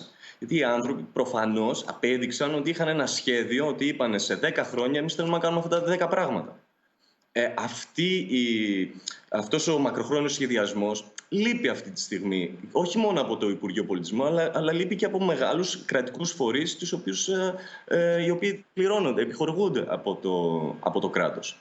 Ένα ενδεικτικό παράδειγμα είναι ότι η Ελλάδα ως χώρα δεν εμφανίστηκε από, νομίζω, 55 χρόνια υπάρχει το Φεστιβάλ Αθηνών, δεν εμφανίστηκε ποτέ με παράστασή της ή με μια παράσταση ενός δημιουργού που ζει στη χώρα. Τα τελευταία 10 χρόνια εμφανίστηκε 3 φορές. Και εμφανίστηκε 3 φορές με παραγωγές της στέγης. Δεν είναι τυχαίο αυτό. Δηλαδή φαίνεται ότι υπήρχε ένα πλάνο, υπήρχε μια μέθοδος, υπήρχε κάτι. Οι ίδιοι άνθρωποι δούλευαν για ένα μεγάλο χρονικό διάστημα πάνω σε αυτό. Όταν αυτό δεν υπάρχει, δηλαδή δεν υπάρχει συνέχεια και συνέχεια σπάει, έρχεται ένας, λέει κάτι άλλο, έρχεται κάποιος άλλος, λέει κάτι άλλο, δεν μπορείς να βοηθήσεις αυτή την κατεύθυνση. Γιατί συνήθως η συνέχεια είναι η δύσκολη, γιατί η συνέχεια έχει και κάποια άχαρα σημεία, έχει και κάποια όχι τόσο φανταχτερά σημεία, ενώ το να διαλύεις κάτι και να ανακοινώνεις κάτι άλλο είναι πάντα δυναμικό, οπότε είναι και μια τακτική πολύ πιο εντυπωσιακή, αλλά όχι αποτελεσματική. Υπάρχει κάποιος συντονισμός μεταξύ καλλιτεχνών, χώρων, τεχνικών και ούτω καθεξής για την αναγνώριση της ιδιαιτερότητας της φύσης των επαγγελμάτων τους και την διεκδίκηση λύσεων που ταιριάζουν στη φύση αυτή? Αν ουσιαστικά βρίσκεστε όλοι μαζί και καταγράφετε από κοινού όλα τα ζητήματα. Φυσικά. Με τον πρόδρομο έτσι γνωριστήκαμε, ας πούμε, καλύτερα. Δηλαδή, ενώ είχαμε συναντηθεί 1-2 φορές. Γιατί μαζί με ηθοποιούς, με τον Αργυρτό Ξάφη, με την Κατερίνα Τυφώτη από το σύγχρονο χορό, με σκηνοθέτες, με ανθρώπους που βρισκόμασταν μέσω Zoom τις μέρες του lockdown και προσπαθούσαμε με ερωτήσεις που κάναμε ένας τον άλλον, αλλά και μετά ξαφνικά τα διάφορα σωματεία που υπάρχουν στην Ελλάδα σαν να ξύπνησαν από ένα λίθαργο και επανασυστήθηκαν το ένα στο άλλο. Δηλαδή γνωρίστηκαν οι τραγουδιστές με τους τεχνικούς, οι ηθοποιοί με τους... Ακόμα και η πορεία που έγινε στο Σύνταγμα είχε να κάνει με ένα κοινό κάλεσμα όλων μαζί, ας πούμε. Ανεξαρτήτως του πόσοι μπορούσαν λόγω των συνθηκών να έρθουν. Είναι σημαντικά πράγματα αυτά. Δηλαδή είναι... Γι' αυτό σας είπα ότι είμαι αισιόδοξος στην αρχή, παρότι ζούμε σε μια πολύ σκοτεινή κατάσταση, ας πούμε, και μια περίοδο που λόγω του κορονοϊού τα πράγματα είναι πάρα πολύ δύσκολα για όλους. Είμαι αισιόδοξος διότι όλα αυτά τα πράγματα που κακοφόρμιζαν βρεθήκαμε όλοι μαζί στο τραπέζι να τα λύσουμε, ας πούμε. Και θα βοηθήσουμε κι εμείς όλοι οι κλάδοι συνολικά. Θα επιστρέψουμε στην κουβέντα μας με το τι βλέπετε για το αύριο και αν τέλος πάντων επιβεβαιώνεται αυτό το ρητό που λέει ότι τέλος πάντων η κάθε κρίση δεν είναι μόνο προβλήματα, είναι και γεννά καινούργια πράγματα, ειδικά για την τέχνη, και αν έχουμε θυμηθεί και αν έχουμε ακούσει το τελευταίο δίμηνο όλοι να λένε ότι η τέχνη γεννιέται μέσα στις κρίσεις, τα μεγαλύτερα έργα τέχνης έχουν δημιουργηθεί εν μέσω κρίσεων και ούτω καθεξής. Θέλω λίγο την προσέγγιση σας. Κατά πόσο ρεαλιστικό είναι αυτό ως προσέγγιση, είναι αποδεδειγμένο με βάση την ιστορία προφανώς, δεν πάμε να ανατρέψουμε ότι έχει γίνει, αλλά να δούμε τέλος πάντων πόσο ρεαλιστικό είναι στις μέρες μας και κατά πόσο μπορεί να γεννηθεί και πώς να αναγεννηθεί ενδεχομένως η τέχνη. Στο επόμενο βίντεο που θα παρακολουθήσουμε θα δούμε όλους τους καλλιτεχνικούς διευθυντές, τους διοργανωτές που έχουν ανταποκριθεί στο κάλεσμά μας για τη σημερινή μας συζήτηση να στέκονται αρκετά στην παρουσία του κοινού, στο ρόλο του κοινού. Γιατί βλέπουμε όλοι ότι κάπως προσαρμόσαμε τη δουλειά μας εντελώς πια σε διαδικτυακό περιβάλλον. Είδαμε την τέχνη απλόχερα να δίνεται σε διαδικτυακό περιβάλλον. Είδαμε να γίνεται, όπως το περιγράφουμε και εμείς και στο site των διαλόγων, αρρωγός ουσιαστικά και να μας κρατά όρθιους όλο αυτό το διάστημα και το είχαμε ανάγκη. Αλλά είναι και αυτός ο ρόλος του κοινού, γιατί έχει ένα ρόλο και το κοινό μέσα σε αυτή τη συνθήκη. Είναι ο άλλος κατά κάποιο τρόπο.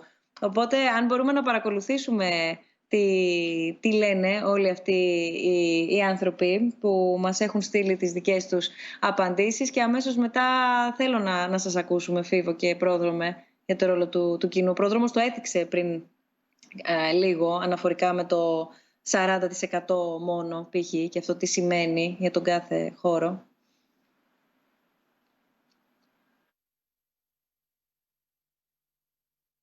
Θέατρο χωρίς κοινό, αφού για το κοινό παίζουμε. Τις αντιδράσεις του κοινού βλέπουμε. Και όλες οι τέχνες, αλλά το θέατρο ειδικά, θέλουμε κοινό. Οι τέχνες και οι καλλιτέχνες έχουν στο DNA τους την εξέλιξη και την προσαρμογή. Παρ' όλα αυτά, χρειάζεται τροφή για να ανθοφορήσουν, και η τροφή τους είναι βέβαια το ζωντανό κοινό. Είναι έξω από τη φύση της τέχνης η μη ύπαρξη κοινού. Για μένα είναι αδιανόητο να υπάρχει τέχνη χωρίς τη φυσική παρουσία του κοινού μέσα στην αίθουσα, απέναντι από τον ερμηνευτή, απέναντι από το έργο τέχνης και δίπλα από έναν άλλο θεατή, ακροατή, που θα μοιραστεί μαζί του αυτή την εμπειρία που είναι μοναδική και κάνει τον άνθρωπο άνθρωπο. Η ταυτότητα του θεάτρου επιβάλλει την εκ του σύνεγγυς αλληλεπίδραση. Και εκεί βρίσκεται και η γοητεία της. Στο τεχνικό προσωπικό δεν μπορεί να υπάρχει καμία τηλεεργασία. Στο διοικητικό προσωπικό και στις διοικητικές λειτουργίες, ναι, έχουμε κάνει ένα άλμα αυτές τις μέρες του κορονοϊού στο ζήτημα της τηλεπικοινωνίας, να μας μείνει ως πρίκα. Αυτό που είναι σημαντικό κάθε φορά είναι να είναι επιλογή του καλλιτέχνη το πώς θα δείξει το έργο του, γιατί αυτή η επιλογή από μόνη της αποτελεί κομμάτι του έργου. Θα πρέπει λοιπόν να μην είναι μια συνθήκη επιβεβλημένη και βίαιη προσαρμογή στον ψηφιακό κόσμο, γιατί τότε αυτό που θα αλλάξει τελικά είναι το πώς προσλαμβάνει το κοινό συνολικά την τέχνη. Η φυσική παρουσία του κοινού είναι απαραίτητη σε ορισμένες μορφές τέχνης, όπως οι συναυλίες, ο χορός, το θέατρο. Για άλλες μορφές τέχνης, όπως η λογοτεχνία, ο κινηματογράφος, η γλυπτική, τα video art, οι online δημιουργίες δεν είναι. Ένα έργο τέχνης απευθύνεται στο κοινό πάντα και κουβαλά την ελπίδα μιας συνάντησης και ενός μοιράσματος. Δεν κάνουμε τέχνη για την τέχνη. Χωρίς το κοινό δεν υπάρχει τέχνη. Στις παραστατικές τέχνες χρειαζόμαστε τη φυσική παρουσία. Το έργο συνδημιουργείται και εξελίσσεται με το κοινό. Για τους περισσότερους καλλιτέχνες, η φυσική παρουσία του κοινού αποτελεί πηγή έμπνευσης και δύναμη δημιουργίας. Με την απουσία του κόσμου χάνεται ένα πάρα πολύ μεγάλο μέρος της ουσίας και της δυναμικής τους. Οι επαγγελματίες του πολιτισμού και οι καλλιτέχνες έδωσαν το θετικό παράδειγμα πρώτοι για το πώς μπορούν να δημιουργήσουν και να στηρίξουν την κοινωνία κατά τη διάρκεια αυτής της δύσκολης περίοδου. Βλέπουμε λοιπόν ότι οι τέχνες αυτή τη στιγμή προσαρμόζονται σε μια νέα κατάσταση και αυτή η κατάσταση δεν θα είναι προσωρινή. Λοιπόν, από τη μία καταλαβαίνουμε και ακούμε το πόσο σημαντική είναι η ύπαρξη του κοινού και η φυσική παρουσία όλων, καλλιτεχνών, συντελεστών και κοινού. Από την άλλη, πολλές φορές στο παρελθόν έχουμε ακούσει ηθοποιούς να λένε, για παράδειγμα, ότι και καλά να μην πήγαμε απόψε, ήταν καθήκον μας να παίξουμε για 3 ανθρώπους. Σχηματικός ο αριθμός ή και ρεαλιστικός. Φαντάζομαι έχει συμβεί, δηλαδή είναι απολύτως ρεαλιστικό. Αλλά έχουν χρησιμοποιήσει μάλλον πολλές φορές καλλιτέχνες και τη φράση ότι σήμερα ήταν μια πάρα πολύ καλή παράσταση γιατί ήταν ωραίο το κοινό. Πάρα πολλές φορές, βέβαια. Ναι. Ή σήμερα ήταν κακή η παράσταση γιατί και το κοινό δεν βοήθησε. Οπότε ναι, συμφωνώ σε αυτό ότι το κοινό εκείνη τη στιγμή σε τέτοιου είδους εκδηλώσεις, θέατρο, χορό, συναυλίες, έχει έναν ρόλο συνδημιουργού εκείνη τη στιγμή για αυτό που γίνεται. Είναι πολύ διαφορετικό σε σχέση με τον κινηματογράφο. Στον κινηματογράφο μπορεί να σβήνουν και εκεί τα φώτα, αλλά εκεί είσαι μόνος σου και δεν παρακολουθείς τι γίνεται γύρω σου. Απλώς κοιτάς μια πολύ μεγάλη, τεράστια οθόνη. Στο θέατρο αυτό που μου έλειψε τον τελευταίο καιρό είναι ότι παρακολουθώντας παραστάσεις online ή streaming ή οτιδήποτε, δεν είχα που να κοιτάξω πέρα από την οθόνη. Δηλαδή, εντάξει, δεν σβήσανε τα φώτα, δεν μπήκα σε μια τελετουργία, δεν μπήκα σε μια συνθήκη, δεν μοιράστηκα κάτι με άλλους, αλλά μου λείπανε και οι υπόλοιποι. Γιατί είναι κάτι που μου αρέσει να κάνω, δηλαδή πέρα από το να βλέπω τη σκηνή, μου αρέσει και να παρακολουθώ και τις αντιδράσεις. Γιατί γελάει ο κόσμος, γιατί συγκινείται, πώς συγκινείται αυτός με αυτό και εγώ δεν συγκινήθηκα, ας πούμε, κτλ. Οπότε αυτή η δημιουργία κοινότητας, γιατί επ' αυτού πρόκειται όταν βρίσκονται άνθρωποι μαζί για είτε να συζητήσουν είτε να παρακολουθήσουν ένα έργο τέχνης, πρόκειται για μια κοινότητα η οποία θέλει να βρεθεί και να συζητήσει, ακόμα και ακούγοντας μόνο στη συνέχεια.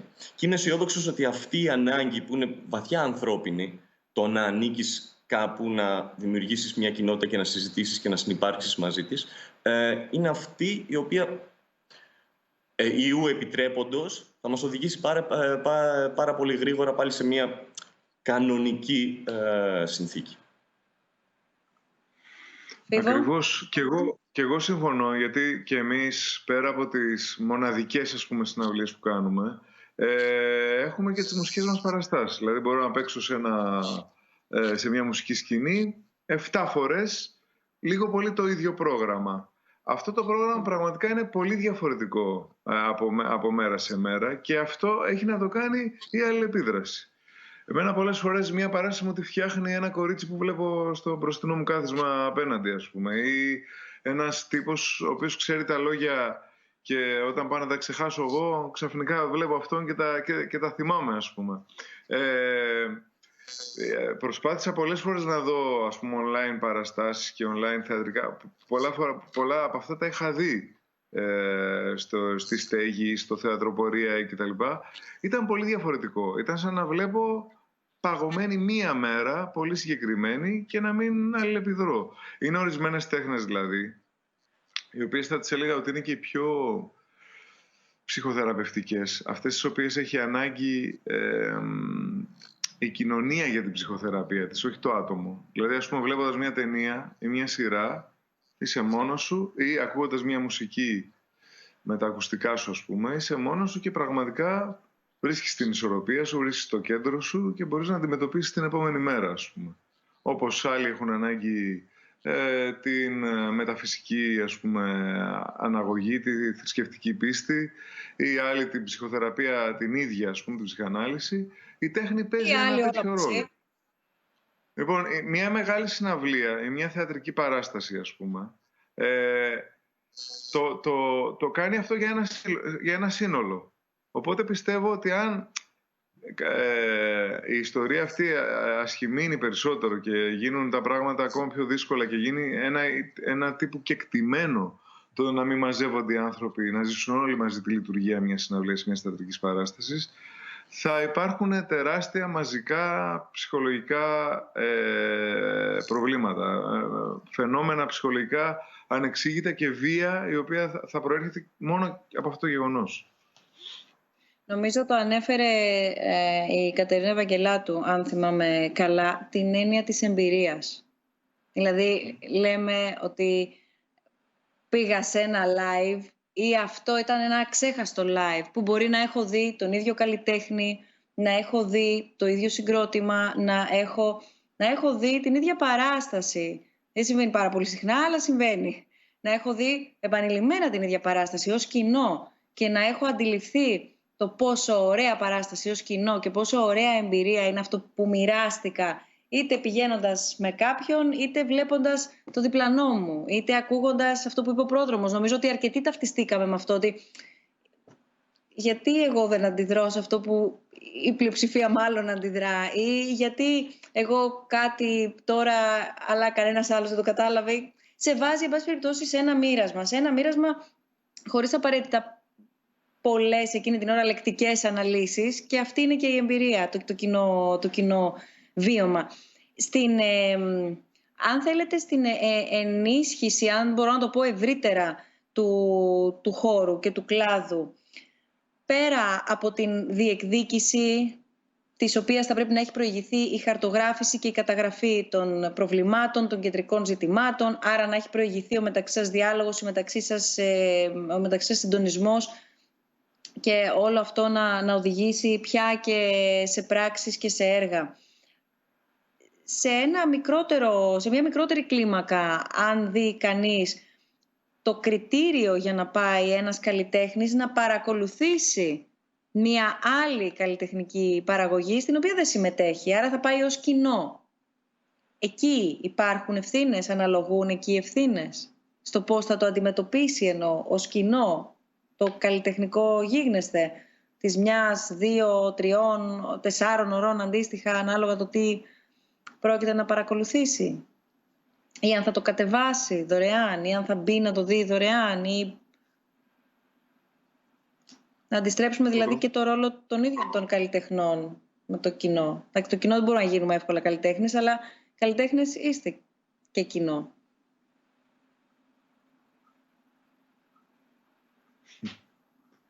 Εγώ δεν είμαι σίγουρος αν κατάλαβα την ερώτηση. Δηλαδή, εννοείς την ευθύνη των καλλιτεχνών που παρακολουθούν ένα άλλο έργο τέχνης στην οθόνη τους.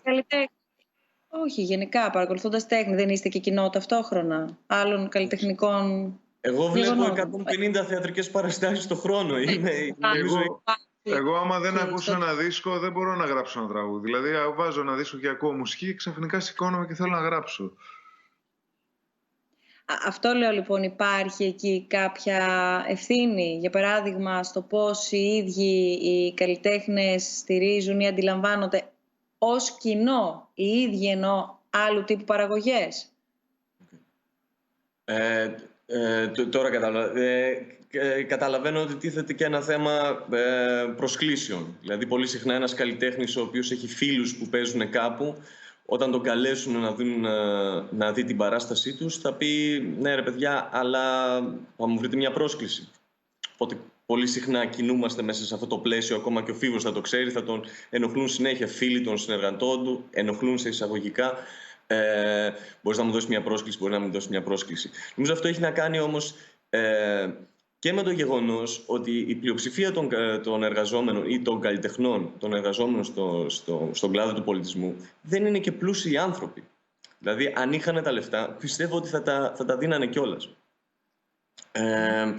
Εγώ λόγω της ιδιότητας ως πρώην καλλιτεχνικός συνυπεύθυνος της πειραματικής σκηνής του Εθνικού Θεάτρου, ήμουν συνέχεια καλεσμένος σε παραστάσεις. Δηλαδή, γι' αυτό έβλεπα και 150 το χρόνο. Δεν μπορούσα να ανταπεξέλθω οικονομικά, έτσι κι αλλιώς, σε αυτή την πρόκληση. Εντάξει, εγώ μπορεί να είμαι και ειδική περίπτωση, αλλά και πολλοί άλλοι άνθρωποι μπορεί αυτές οι 2-3 φορές το μήνα θέατρο να σημαίνουν 60-70 ευρώ εισιτήρια. Πολλοί άνθρωποι απλώς δεν τα έχουν αυτά τα χρήματα. Και ο καλλιτέχνης, επειδή από τη φύση του είναι πέρα από πολλά άλλα πράγματα και αρνητικός άνθρωπος. Δηλαδή θέλει να μοιραστεί αυτό που έχει φτιάξει. Οπότε θα μπει στη διαδικασία αυτό που έχει φτιάξει, να το μοιράσει με όσο το δυνατόν περισσότερους συνανθρώπους του, συμπολίτες του, ακόμα και αν χρειαστεί να τους πει εντάξει, δείτε το δωρεάν. Ίσως ναι, προφανώς. Απλά μήπως αρχίζει και γίνεται και κριτήριο αυτό το δωρεάν. Έχει έρθει και ένα ερώτημα, γιατί θέλω να την ανοίξουμε αυτή τη συζήτηση. Ήταν το επόμενο μου ερώτημα. Μας το έχουν στείλει. Θα ήθελα να ακούσω και ένα σχόλιο αναφορικά με την υπερδιαθεσιμότητα καλλιτεχνικού πολιτιστικού υλικού δωρεάν. Τι αντίκτυπο έχει αυτό για τον καλλιτέχνη σαν μονάδα, αλλά και για τον καλλιτεχνικό χώρο γενικότερα, και θα προσέθετα και κάτι ακόμα. Για όλους μας ευρύτερα, το να μας περνάει ως δεδομένο ότι ναι, υπάρχει δωρεάν. Ναι, πρέπει να είναι δωρεάν. Ξέρετε, ειδικά στο χώρο του διαδικτύου που τόσο απλόχερα μας δίνει τα πάντα, αν δεν υπάρξει και κανένα κριτήριο ή καμία συνθήκη, κανένα πλαίσιο, πολύ γρήγορα αλλάζουν τα δεδομένα. Πολύ γρήγορα μπορεί να θεωρηθεί ότι γιατί ήταν δωρεάν, γιατί τώρα να μην είναι δωρεάν. Γιατί εδώ είναι δωρεάν, θα μείνω μόνο εδώ που είναι δωρεάν. Θα παρακολουθώ ό,τι έχω δωρεάν. Και κλείνω με το σκεπτικό της ερώτησής μου ότι προφανώς δεν μιλάμε και δεν ρωτάω το αυτονόητο, το να μην έχει κάποιος και να πάρει μια πρόσκληση, ή προφανώς ότι ο καλλιτέχνης ή ο επιχειρηματίας θα αντιληφθεί ποιος θα πάρει την πρόσκληση. Μιλάω τώρα γενικότερα για το να γίνεται λίγο κριτήριο. Το αν έχω πρόσκληση πηγαίνω, αν δεν έχω δεν πηγαίνω. Εκεί πήγαινε δηλαδή η ερώτησή μου. Ξέρεις τι γίνεται, είναι αυτό που έλεγα και πριν για τη δισκογραφία. Ορίστε, δεν σ' άκουσα τώρα. Τι είπες? Και αν θέλετε να απαντήσετε συνολικά και κυρίως και για το ερώτημα που μας έχει έρθει, γιατί είναι και κομβικό χρονικά το σημείο. Ακριβώς. Είναι αυτό που έλεγα για την δισκογραφία πριν.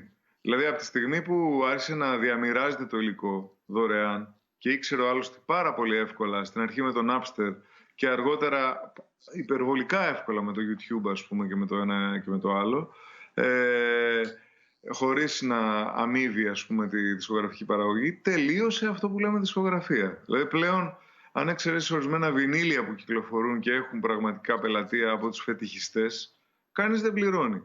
Μέχρι να αντιμετωπίσουμε την απίστευτη κερδοσκοπία, διότι δεν είναι, αν ήταν, ας πούμε, εμείς δεν δίναμε λεφτά για να παράγουμε τους δίσκους μας και αυτός που έχει τη YouTube δεν έπαιρνε λεφτά από την αναπαραγωγή του υλικού μας, θα είχαμε μια δικαιοσύνη. Δηλαδή, εμείς θα δουλεύαμε τζάμπα και αυτός θα μοίραζε το υλικό μας τζάμπα, ρε παιδί μου. Δεν ισχύει όμως αυτό. Δίνουμε όλοι πάρα πολλά χρήματα για τις παραγωγές μας, για τους συνεργάτες μας, για όλα αυτά, για να ακουστεί ένα καινούριο τραγούδι, και το YouTube κερδοσκοπεί χωρίς να αποδίδει. Λοιπόν, τα τελευταία χρόνια έχουν γίνει μεγάλες προσπάθειες από μεγάλες εταιρείες του κόσμου να ελέγξουν το λεγόμενο ψηφιακό τοπίο και να αποδίδεται το λεγόμενο δικαίωμα και στους καλλιτέχνες. Θέλει πολύ μεγάλη μάχη αυτό, όπως ήθελε και μάχη και η αρχή της κασέτας, ας πούμε, που υπήρχε η κασετοπειρατεία. Δηλαδή πάντα θα υπάρχει μια προσπάθεια εκμετάλλευσης των καλλιτεχνών, ακριβώς για αυτό που επισήμανε ο πρόδρομος πριν. Ότι είμαστε από τη φύση μας δοτικοί. Πόσο να κρατήσεις ένα ωραίο τραγούδι που έχεις γράψει ή κάτι που έκανες πρόβα με το φίλο σου σε ένα υπόγειο ή σε ένα θεατρικό πράγμα το οποίο θες να το δώσεις, θες να το δει κόσμος. Δεν πρέπει όμως εσύ να θέτεις συνεχώς απαγορεύσεις. Πρέπει να υπάρχει ένα τοπίο το οποίο να σε προστατεύει. Δηλαδή να βάλω μόνο μία παράμετρο σε αυτό, γιατί το ακούω και το σέβομαι απόλυτα αυτό το οποίο λέτε για τη φύση των καλλιτεχνών και την ιδιαιτερότητά τους ως άνθρωποι. Από την άλλη, υπάρχουν και σε άλλους κλάδους ευαίσθητοι άνθρωποι και ιδιαίτεροι άνθρωποι που μπορεί να δίνουν κάτι το οποίο μπορεί να είναι άλλη μορφή τέχνη, έτσι. Δηλαδή, θέλω να πω ότι υπάρχουν άνθρωποι, ευτυχώς υπάρχουν άνθρωποι. Αρκεί να μπορέσει κανείς να τους δει. Δύσκολα, αλλά υπάρχουν. Εκείνοι που δεν μπορούν, γιατί ταυτόχρονα μπορεί να υπάρχουν και άνθρωποι, καλλιτέχνες δηλαδή, με την ίδια ευαισθησία, την ίδια δημιουργικότητα, η οποία μπορεί να είναι στην αρχή τους, να μην είναι το ίδιο αναγνωρισμένοι, οι ίδιοι να μην έχουν τη δυνατότητα τόσο απλόχερα όσο θα ήθελαν και γενναιόδωρα και μεγαλόψυχα να τη δώσουν, γιατί δεν μπορούν. Δεν βγαίνουν δηλαδή. Αυτό εννοώ, δεν μπορούν. Εκεί πέρα λοιπόν πώς προστατεύονται ή μένουν εκτός? Ή χρειάζεται αυτό το πλαίσιο που κάπως θα είναι όλοι ίσοι ή δυνατόν, τέλος πάντων? Πάλι δεν είμαι σίγουρος ότι έχω καταλάβει ακριβώς το κέντρο της ερώτησης. Ήταν σχόλιο ερώτηση ότι ότι δεν μπορεί να στηριχθεί όλο αυτό μόνο στην ευαισθησία του καλλιτέχνη ως άνθρωπος. Γιατί αν το πιάσουμε έτσι, λέω, υπάρχουν και άλλοι ευαίσθητοι άνθρωποι σε άλλους κλάδους. Αυτό είπα και εγώ. Μην παρεξηγηθώ. Εγώ είπα ότι η αμεσότητα... Να σας πω ένα πολύ απλό παράδειγμα.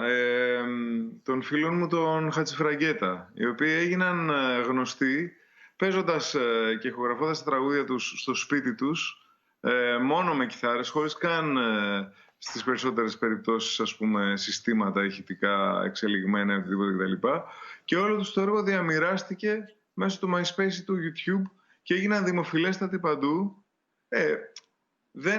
Οι άνθρωποι είχαν την ανυπομονησία να βγάλουν τα τραγούδια τους, έτσι, να τα βγάλουν στην πιο ραφ μορφή τους, ας πούμε. Αυτή τη δοτικότητα εννοώ. Δυστυχώς είναι έτσι φτιαγμένο το ψηφιακό τοπίο που δεν έχει προστατευτεί ακόμα, ούτε από τις κυβερνήσεις, ούτε από άλλες εταιρείες αντίπαλες που να προσπαθούν από τον νόμο, ας πούμε, με τον νόμο να συνεισφέρουν σε αυτό που κάνει ο καλλιτέχνης. Και έτσι δημιουργείται ένα είδος καινούριο ars povera, το οποίο είναι φτιαγμένο για να ανακυκλώνεται μέσα στο ψηφιακό κόσμο. Αυτό είναι καλό σε ορισμένες περιπτώσεις καλλιτεχνικά. Σίγουρα οικονομικά για τον καλλιτέχνη δεν είναι καθόλου καλό. Αλλά όχι σε όλες τις περιπτώσεις. Ας πούμε, άμα θες να έχεις μια big band, ας πούμε, ή άμα θες να έχεις να κάνεις έναν επικό φιλόδοξο δίσκο σαν και αυτούς στις δεκαετίες του 60 και τις δεκαετίες του 70. Πώς σε προστατεύει το ψηφιακό τοπίο για να το κάνεις αυτό το πράγμα? Είναι αυτό ήθελα εγώ να πω. Δεν ξέρω αν απαντάω στην ερώτησή σου ή αν την κατάλαβα καλά. Ναι, όχι, μα δεν είναι ξεκάθαρα ερώτηση, ούτε ξεκάθαρη απάντηση νομίζω υπάρχει. Είναι όμως μια προβληματική που πρέπει να παραμείνει ενεργή ως ερώτημα, γιατί διαφορετικά ισοπεδώνεται και από τη μία και από την άλλη. Δεν ξέρω αν έχουμε κάποιο πρόβλημα με τις ερωτήσεις. Δεν βλέπουμε. Θέλω ναι, πρόδρομο, για να προχωρήσω και με τις ερωτήσεις, γιατί έχουμε πολλά ερωτήματα. Το μόνο που θα ήθελα να προσθέσω σε σχέση με αυτό που είπε και ο Φίβος είναι ότι βρεθήκαμε όλοι ως κοινωνία σε μια κατάσταση η οποία ήταν πρωτόγνωρη για όλους. Δηλαδή δεν υπήρχαν OK, 10 steps, κάντε αυτό στην καραντίνα, κάντε αυτό, προστατέψτε έτσι το έργο σας κτλ. Ξεκίνησε κάποιος, είχε μια ιδέα να ανεβάσει το υλικό του στο ίντερνετ, χωρίς να αναρωτηθεί τι σημαίνει αυτό, αν χρειάζομαι λεφτά για αυτό το πράγμα, γιατί από πίσω βρίσκεται εργασία, πολλές ώρες, πάρα πολλών εργαζομένων κτλ. Αν πάρουμε τη ρομαντική εκδοχή, ως πράξη αλληλεγγύης. Ως πράξη αλληλεγγύης απέναντι σε μια κοινωνία η οποία είναι κλεισμένη μέσα στο σπίτι της, σε μια πρωτόγνωρη κατάσταση. Αυτή η πράξη του ενός έγινε μια χιονοστιβάδα και άρχισαν όλοι να πρέπει ή να θέλουν ή και τα δύο να συμμετάσχουν σε αυτό το πράγμα. είτε επειδή είναι δοτικοί, καλοί άνθρωποι κτλ. Είτε επειδή θέλουν να μείνουν στο προσκήνιο και στην επιφάνεια και να δείξουν ότι εμείς ακόμα υπάρχουμε και ελπίζουμε να μας θυμηθείτε την επόμενη φορά. Οπότε, επειδή αυτό έγινε για πρώτη φορά και μπορεί να γίνανε λάθη και από τους ανθρώπους που τα ανεβάσανε υλικό, ότι υπήρχε ξαφνικά μια υπερδιαθεσιμότητα, η οποία υπήρχε έτσι κι αλλιώς στην Αθήνα. Δηλαδή, είτε έχω 20 παραστάσεις να δω online, είτε έχω 1.600 παραστάσεις να δω στην Αθήνα. Το ίδιο περιβάλλον πάνω κάτω για μένα είναι. Οπότε, νομίζω ότι την επόμενη φορά που θα γίνει αυτό, και οι καλλιτέχνες αλλά και οι φορείς που ελπίζω να μην γίνει ποτέ, έτσι, δεν το λέω για αυτόν τον λόγο. Αλλά θα έχουν γνώση περισσότεροι. Θα υπάρχει μια γνώση και αυτό το θέμα θα αντιμετωπιστεί διαφορετικά. Ας πούμε, μακάρι να αντιμετωπιστεί με τον ίδιο τρόπο που η Στέγη είπε όλους τους συνεργάτες μας, όλους τους καλλιτέχνες των οποίων δείξαμε τη δουλειά, τους πληρώνουμε. Μπορεί την επόμενη φορά, ή μακάρι να γίνει και τώρα, εκ των υστέρων από αρκετούς φορείς που δεν το κάνανε, να υπάρξει μια χρηματική αποζημίωση. Έστω και σε... Ναι. Ή και κρατικών φορέων που είδαμε παραγωγές. Γιατί εγώ έχω λίγο ένα θέμα να επιστρέφω λίγο στους κρατικούς φορείς, έτσι, γιατί είναι και αυτοί που εκπροσωπούν. Αυτούς εννοούσα βασικά. Αυτούς εννοούσα, δεν εννοούσα τώρα κάποιον που έχει... Το πούμε πιο καθαρά. Έχουμε πάρει ένα mail μετά τις ανθρώπινες. Έφυγε το mail. Θα μπορούσαμε να το ξαναδούμε, παρακαλώ πολύ, γιατί έμεινα στις ανθρώπινες. Support Art Workers στο Facebook. Παιδιά, να προλαβαίνω να διατυπώσω ένα ερώτημα. Mail. Λοιπόν, μετά τις ανθρώπινες επιβιωτικές ανάγκες μας, η σημαντικότερη πλευρά της ζωής μας είναι η πολιτιστική δραστηριότητα. Αυτό ίσως θα παραμείνει ένα άγνωστο κεφάλαιο στις αντιλήψεις, γνώσεις και δράσεις ενός σύγχρονου πολιτικού. Δυστυχώς αυτό δεν διδάσκεται. Το έχεις ή δεν το έχεις. Σχόλιο, τοποθέτηση. Ήταν, δεν ήταν. Ερώτημα. Ευχαριστούμε πάρα πολύ για το mail. Πάμε και στο μήνυμα που έχει έρθει και αναφέρεται στην πρωτοβουλία Support Art Workers στο Facebook. Το έχουμε λάβει, αν είδα καλά, ναι. Ομαδική συσπήρωση ή αφορμή για προβολή κάποιων καλλιτεχνών που πρωτοστατούν? Εγώ έτσι όπως το έζησα, ως ομαδική συσπήρωση το έζησα. Δηλαδή δεν είδα, πώς να σου πω... Δεν είδα κάποιον να προβάλλεται περισσότερο από τους άλλους, ας πούμε. Τουλάχιστον μέσα από το Support Art Workers. Δηλαδή δεν είδα κάτι τέτοιο. Αντιθέτως, αυτοί που ξεχώρισαν ήταν αυτοί που είχαν και πιο συγκροτημένο λόγο και πιο συγκροτημένοι... Είχαν κοινή λογική, κοινό νου, κάθισαν κάτω και άρχισαν να οραματίζονται προτάσεις χωρίς ιδιαίτερη ναρκισσιστική, ας πούμε, υπερπροβολή κτλ. Αυτό έτσι το είδα εγώ, έτσι το βίωσα εγώ. Εννοείται θα συμφωνήσω πάλι με τον Φίβο. Εγώ ως μέλος του συντονιστικού μιας μεγάλης ομάδας 40 ατόμων στους Support Art Workers δεν έχω δει καμία διάθεση ανθρώπων να θέλουν να προβληθούν λίγο παραπάνω ή όχι. Νομίζω ίσα-ίσα ότι όσο περισσότεροι είμαστε, τόσο δεν μπορούμε να στοχοποιηθούμε κιόλας. Δηλαδή αυτή τη στιγμή οι άνθρωποι που εκφέρουν έναν δημόσιο λόγο ο οποίος απαιτεί από την πολιτεία, ουσιαστικά δεν κάνουν και χάρη στον εαυτό τους. Δεν είναι κάτι... Δεν λες, εγώ έχω συμφέρον από αυτό το πράγμα. Τι συμφέρον έχεις? Έρχεσαι σε μια σύγκρουση ενώ δεν θέλεις με την πολιτεία. Δεν θέλεις να έρθεις σε σύγκρουση, αλλά ουσιαστικά λες υπάρχουν κάποια αιτήματα τα οποία είναι δίκαια, ηθικά σωστά και θα πρέπει να κάτσουμε να τα συζητήσουμε. Από εκεί και πέρα, ναι, αυτό.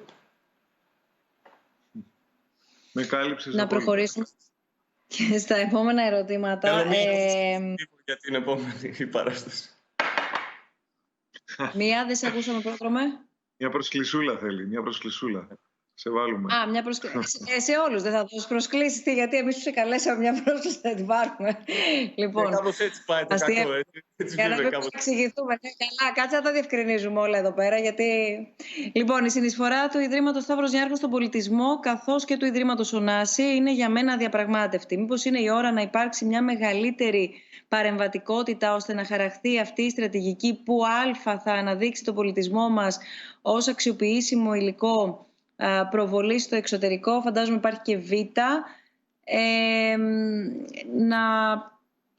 Να περιμένουμε λίγο αν εμφανιστεί και το... Ναι, Β, θα προσφέρει τα εργαλεία επιδιόρθωσης των στρεβλών εργασιακών σχέσεων. Δεν εννοώ χρήματα, αλλά εκπώνηση μελέτης που θα εξετάζει τα προβλήματα, απεγκλωβισμένη από πολιτικές υποχρεώσεις και εξυπηρετήσεις. Και Γ, θα προσφέρει τη δυνατότητα που δεν δίνεται από το κράτος στο να αναδειχθούν νέες προτάσεις, όχι μόνο από τους mainstream καλλιτέχνες, αλλά και τους υπόλοιπους που δεν βρίσκουν εύκολα τον χώρο να εκφραστούν. Όλο αυτό είναι το σκεπτικό. Εγώ θα απαντήσω μόνο σε ό,τι αφορά στο Ίδρυμα Σταύρος Νιάρχος. Νομίζω ότι δεν υπάρχει πιο τρανό παράδειγμα του, πέρα από το βάζω, να το πω λίγο ομά, την οικονομική ενίσχυση και το οικονομικό βοήθημα για να γίνει ένα τέτοιου τύπου διεθνών προδιαγραφών έργο, το οποίο όχι απλά στεγάζει πολύ σημαντικούς φορείς του πολιτισμού, αλλά είναι και δημόσιος χώρος, δεν είναι ιδιωτικός χώρος, αποτελεί δημόσιο χώρο. Θα πω μόνο ότι είναι αναρρύθμιτες οι κυβερνήσεις με τις οποίες συνεργάστηκε, πρώτα απ' όλα για να υλοποιηθεί. Ήταν το μοναδικό ή από τα μοναδικά πράγματα που κινούνταν. Είχαν κίνηση και είχαν ωραία κίνηση την περίοδο των μνημονίων. Και μιλάω τώρα που, για να μην παρεξηγηθώ, δεν ήμουν τότε στο Ίδρυμα Σταύρος Νιάρχος, απλά τύχαινε να περνάω και να βλέπω αυτή την εικόνα. Γιατί και ο δημόσιος χώρος και ο πολιτισμός και το τι προχωράει και τι δεν προχωράει, αν θέλουμε να συνεργαστούμε, νομίζω εδώ τριγύρω μας είναι και τα βλέπουμε. Εγώ θα επιμείνω ότι ο καθένας έχει την ευθύνη του. Ότι ο καθένας από την πλευρά του πρέπει να συνεισφέρει. Εκείνος που συνεισφέρει με κοινοφελές έργο, ναι. Εκείνος που είναι το κράτος, ναι. Αλλά δεν μπορεί να ζητάμε αντικατάσταση της πολιτείας. Δηλαδή δεν μπορεί αλίμονο αν παραδεχτούμε ότι το κράτος δεν κάνει τίποτα, άρα πρέπει να στραφούμε κάπου αλλού. Τότε γιατί υπάρχει το κράτος, τότε γιατί υπάρχει η δημοκρατία. Δηλαδή αυτά είναι λίγο επικίνδυνα πράγματα, νομίζω. Και όπου είμαστε απογοητευμένοι ή έχουμε περισσότερα να προτείνουμε, καλό είναι, όπως είπε και ο πρόδρομος νωρίτερα, να επιμείνουμε περισσότερο. Γιατί ποιος είναι το κράτος εν τέλει, και είναι κανένα φάντασμα το κράτος. Εμείς δεν είμαστε πρώτα απ' όλα κράτος. Δεν είμαστε κι εμείς ένα μέρος του κράτους. Οπότε νομίζω ότι ο καθένας από την πλευρά... για να εξυπηρετήσουν καλύτερα τις ανάγκες των ανθρώπων και όχι τις ανάγκες με τη χυδαία έννοια. Τις βαθύτερες και τις ουσιαστικές ανάγκες. Άρα οφείλουν να ακούν. Και μετά οφείλουμε να ακούμε κι εμείς. Και κάπου να ακούει ο ένας τον άλλον. Όχι μόνο να λέει και να λέει, ούτε μόνο όλα να τίθενται σε οικονομική διάσταση. Σαφώς, χωρίς το ένα δεν μπορεί να υπάρξει το άλλο. Αλλά ούτε επίσης να τίθενται, Άννα μου, να σε διακόψω, με συγχωρείς, ούτε να τίθενται σε συμπολιτευτική ή αντιπολιτευτική διάσταση. Δηλαδή το ότι ζητάμε κάτι, δεν το κάνουμε επειδή είμαστε σε ένα κόμμα, είμαστε αντιπολιτευόμενοι ή είμαστε, φανατικοί εχθροί της εκάστοτε κυβέρνησης. Είναι τελείως απλοί οι λόγοι που το ζητάμε και είναι και πολύ συγκεκριμένο αυτό που ζητάμε. Ακριβώς. Είναι τελείως άλλη η φύση. Άλλο το πλαίσιο. Ναι. Θέλω να γυρίσουμε λίγο πίσω, δηλαδή στο αύριο.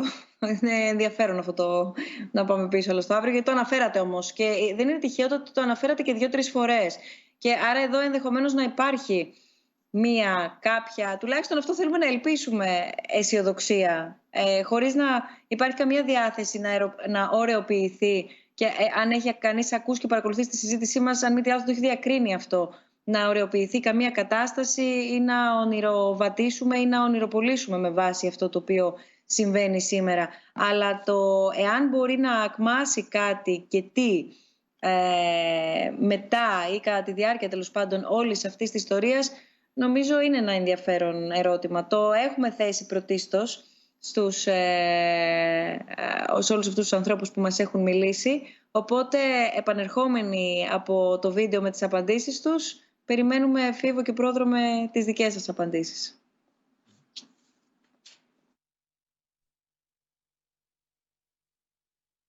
Οι τέχνες ακμάζουν όταν ακμάζουν οι καλλιτέχνες. Για τους περισσότερους χορευτές η περίοδος που διανύουμε είναι μια περίοδος βαθιάς ανησυχίας για το παρόν και το μέλλον τους.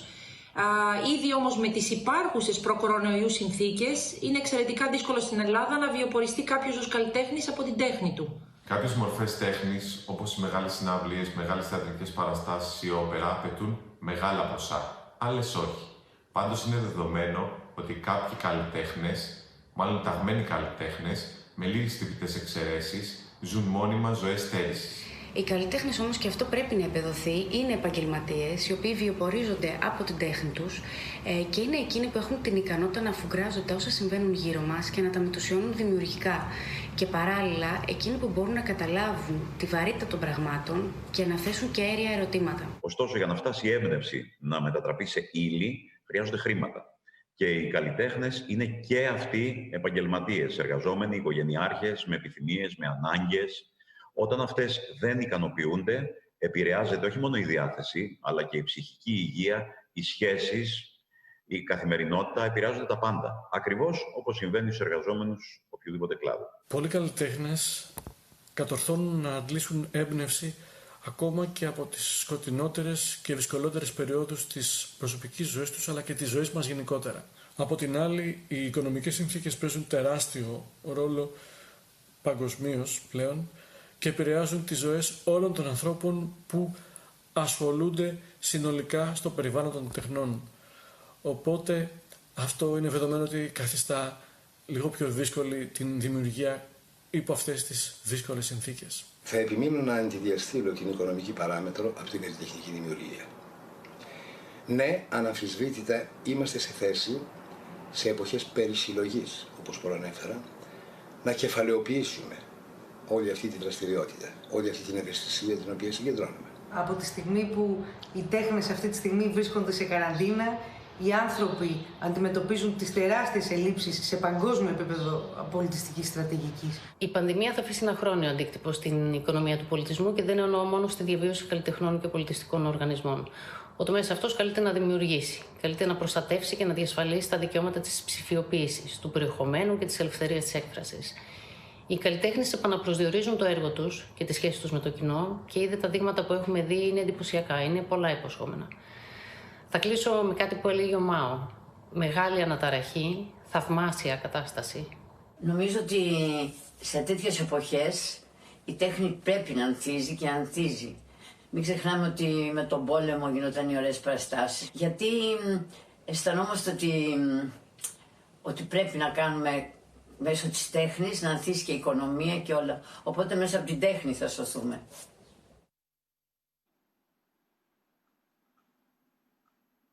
Ότι μέσα από την τέχνη θα σωθούμε, για να δανειστώ τη φράση που ακούσαμε και από την κυρία Φόνσου, εντάξει, είναι αδιαμφισβήτητο ότι θα παίξει πολύ μεγάλο ρόλο στη σωτηρία. Αλλά μπορεί να ανθίσει. Ναι, εγώ παρότι συμφωνώ απόλυτα με την υπέροχη Άννα Φόνσου που έχει κάνει πραγματικά σπουδαία δουλειά με το σπίτι του ηθοποιού, ώστε ότι η τέχνη σώζει τον κόσμο, δεν συμφωνώ ακριβώς ότι οι μεγάλες παραγωγές και οι πολύ σπουδαίες παραγωγές έγιναν στα χρόνια του πολέμου ή των κρίσεων. Έγιναν ακριβώς τότε που άρχισαν να ξεπερνιούνται οι κρίσεις. Δηλαδή, στο Δεύτερο Παγκόσμιο Πόλεμο μέσα, η τέχνη ήταν είτε προπαγανδιστική, είτε αμυνόμενη, είτε επιτιθέμενη, ήταν μια τέχνη που ζούσε ακόμα το γεγονός του πολέμου. Και ή λόγω φτώχειας δεν μπορούσε να είναι κάτι που μπορούσε να γίνει, δηλαδή είχαν ανασταλεί οι παραγωγές στα περισσότερα κράτη, των ταινιών, ας πούμε, του θεάματος, του θεάτρου, είτε γινόντουσαν πράγματα τα οποία, δηλαδή πολύ λίγες ήταν οι εξαιρέσεις. Αντιθέτως, στον μεταπόλεμο, μόλις δηλαδή ο άνθρωπος άρχισε να σηκώνεται σιγά σιγά στα πόδια του, βγήκε ξαφνικά ο νεορεαλισμός, βγήκαν τα πρώτα, βγήκε η πρώιμη ροκ μουσική, το πρώιμο ροκ, βγήκε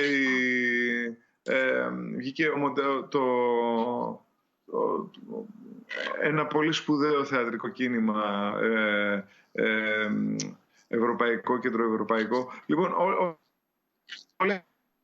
Λοιπόν, ότι αυτή τη στιγμή ζούμε ακόμα την μεγάλη, τη μεγάλη έκρηξη του ζητήματος αυτού της πανδημίας μέσα στις ζωές μας, μέσα στα σπίτια μας, μέσα στο ψυχικό μας κόσμο, και ότι σιγά σιγά η τέχνη θα βρει τον τρόπο να το μετουσιώσει και να το ενσωματώσει στα εργαλεία της όλο αυτό το πράγμα. Δηλαδή, όπως όταν μετά το Δεύτερο Παγκόσμιο Πόλεμο σιγά σιγά τα σπίτια άρχισαν να έχουν ηλεκτρικές συσκευές και να μπαίνει το ηλεκτρικό ρεύμα, ας πούμε, και σιγά σιγά η τέχνη άρχισε να εξαρτάται από το ηλεκτρικό ρεύμα. Η μουσική άρχισαν να μετουσιώνουν το ηλεκτρικό ρεύμα, να αγοράζουν ενισχυτές, να αγοράζουν ηλεκτρικές κιθάρες, να αλλάζει το όλο πράγμα. Αντίστοιχα και τώρα θα μετουσιώσουμε αυτό το οποίο συμβαίνει στην πανδημία. Εκεί που θέλω εγώ να είμαι σαφής είναι ότι όσο και αν μετουσιώνουμε πράγματα τα οποία ενδεχομένως είναι αρνητικά για τη ζωή μας, όπως είναι το να είσαι κλεισμένο σε lockdown, για μένα είναι σαφώς αρνητικό πράγμα και νομίζω και για τους περισσότερους ανθρώπους είναι αρνητικό. Και δεν θα ήθελα να μείνουν πολλά ίχνη και πληγές από αυτό το πράγμα στη μετέπειτα ζωή.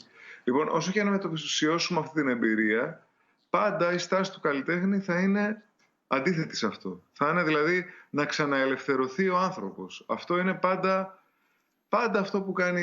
Δηλαδή, είτε χρησιμοποιεί τον ηλεκτρισμό, πάλι θέλει να οδηγηθεί στη φύση. Πάλι θέλει να οδηγηθεί εκεί που είναι ελεύθερο πνεύμα και ελεύθερο σώμα. Αυτό πιστεύω λοιπόν ότι είναι αυτό που θα κάνει την τέχνη να ανθίσει στα επόμενα χρόνια. Ο τρόπος να ξεπεράσουμε τα προβλήματα και τους περιορισμούς που μας δίνει η πανδημία. Πρόδρομα. Πάνω σε αυτό έχει πλάκα, γιατί κάθε φορά που συζητάω αυτό το θέμα με φίλους ή με συνεργάτες, αναφέρομαι στη συγκεκριμένη χρονική περίοδο, δηλαδή το τι γεννήθηκε μετά το Δεύτερο Παγκόσμιο Πόλεμο. Και πάντα το σημείο αναφοράς είναι ο Ιταλικός νεορεαλισμός.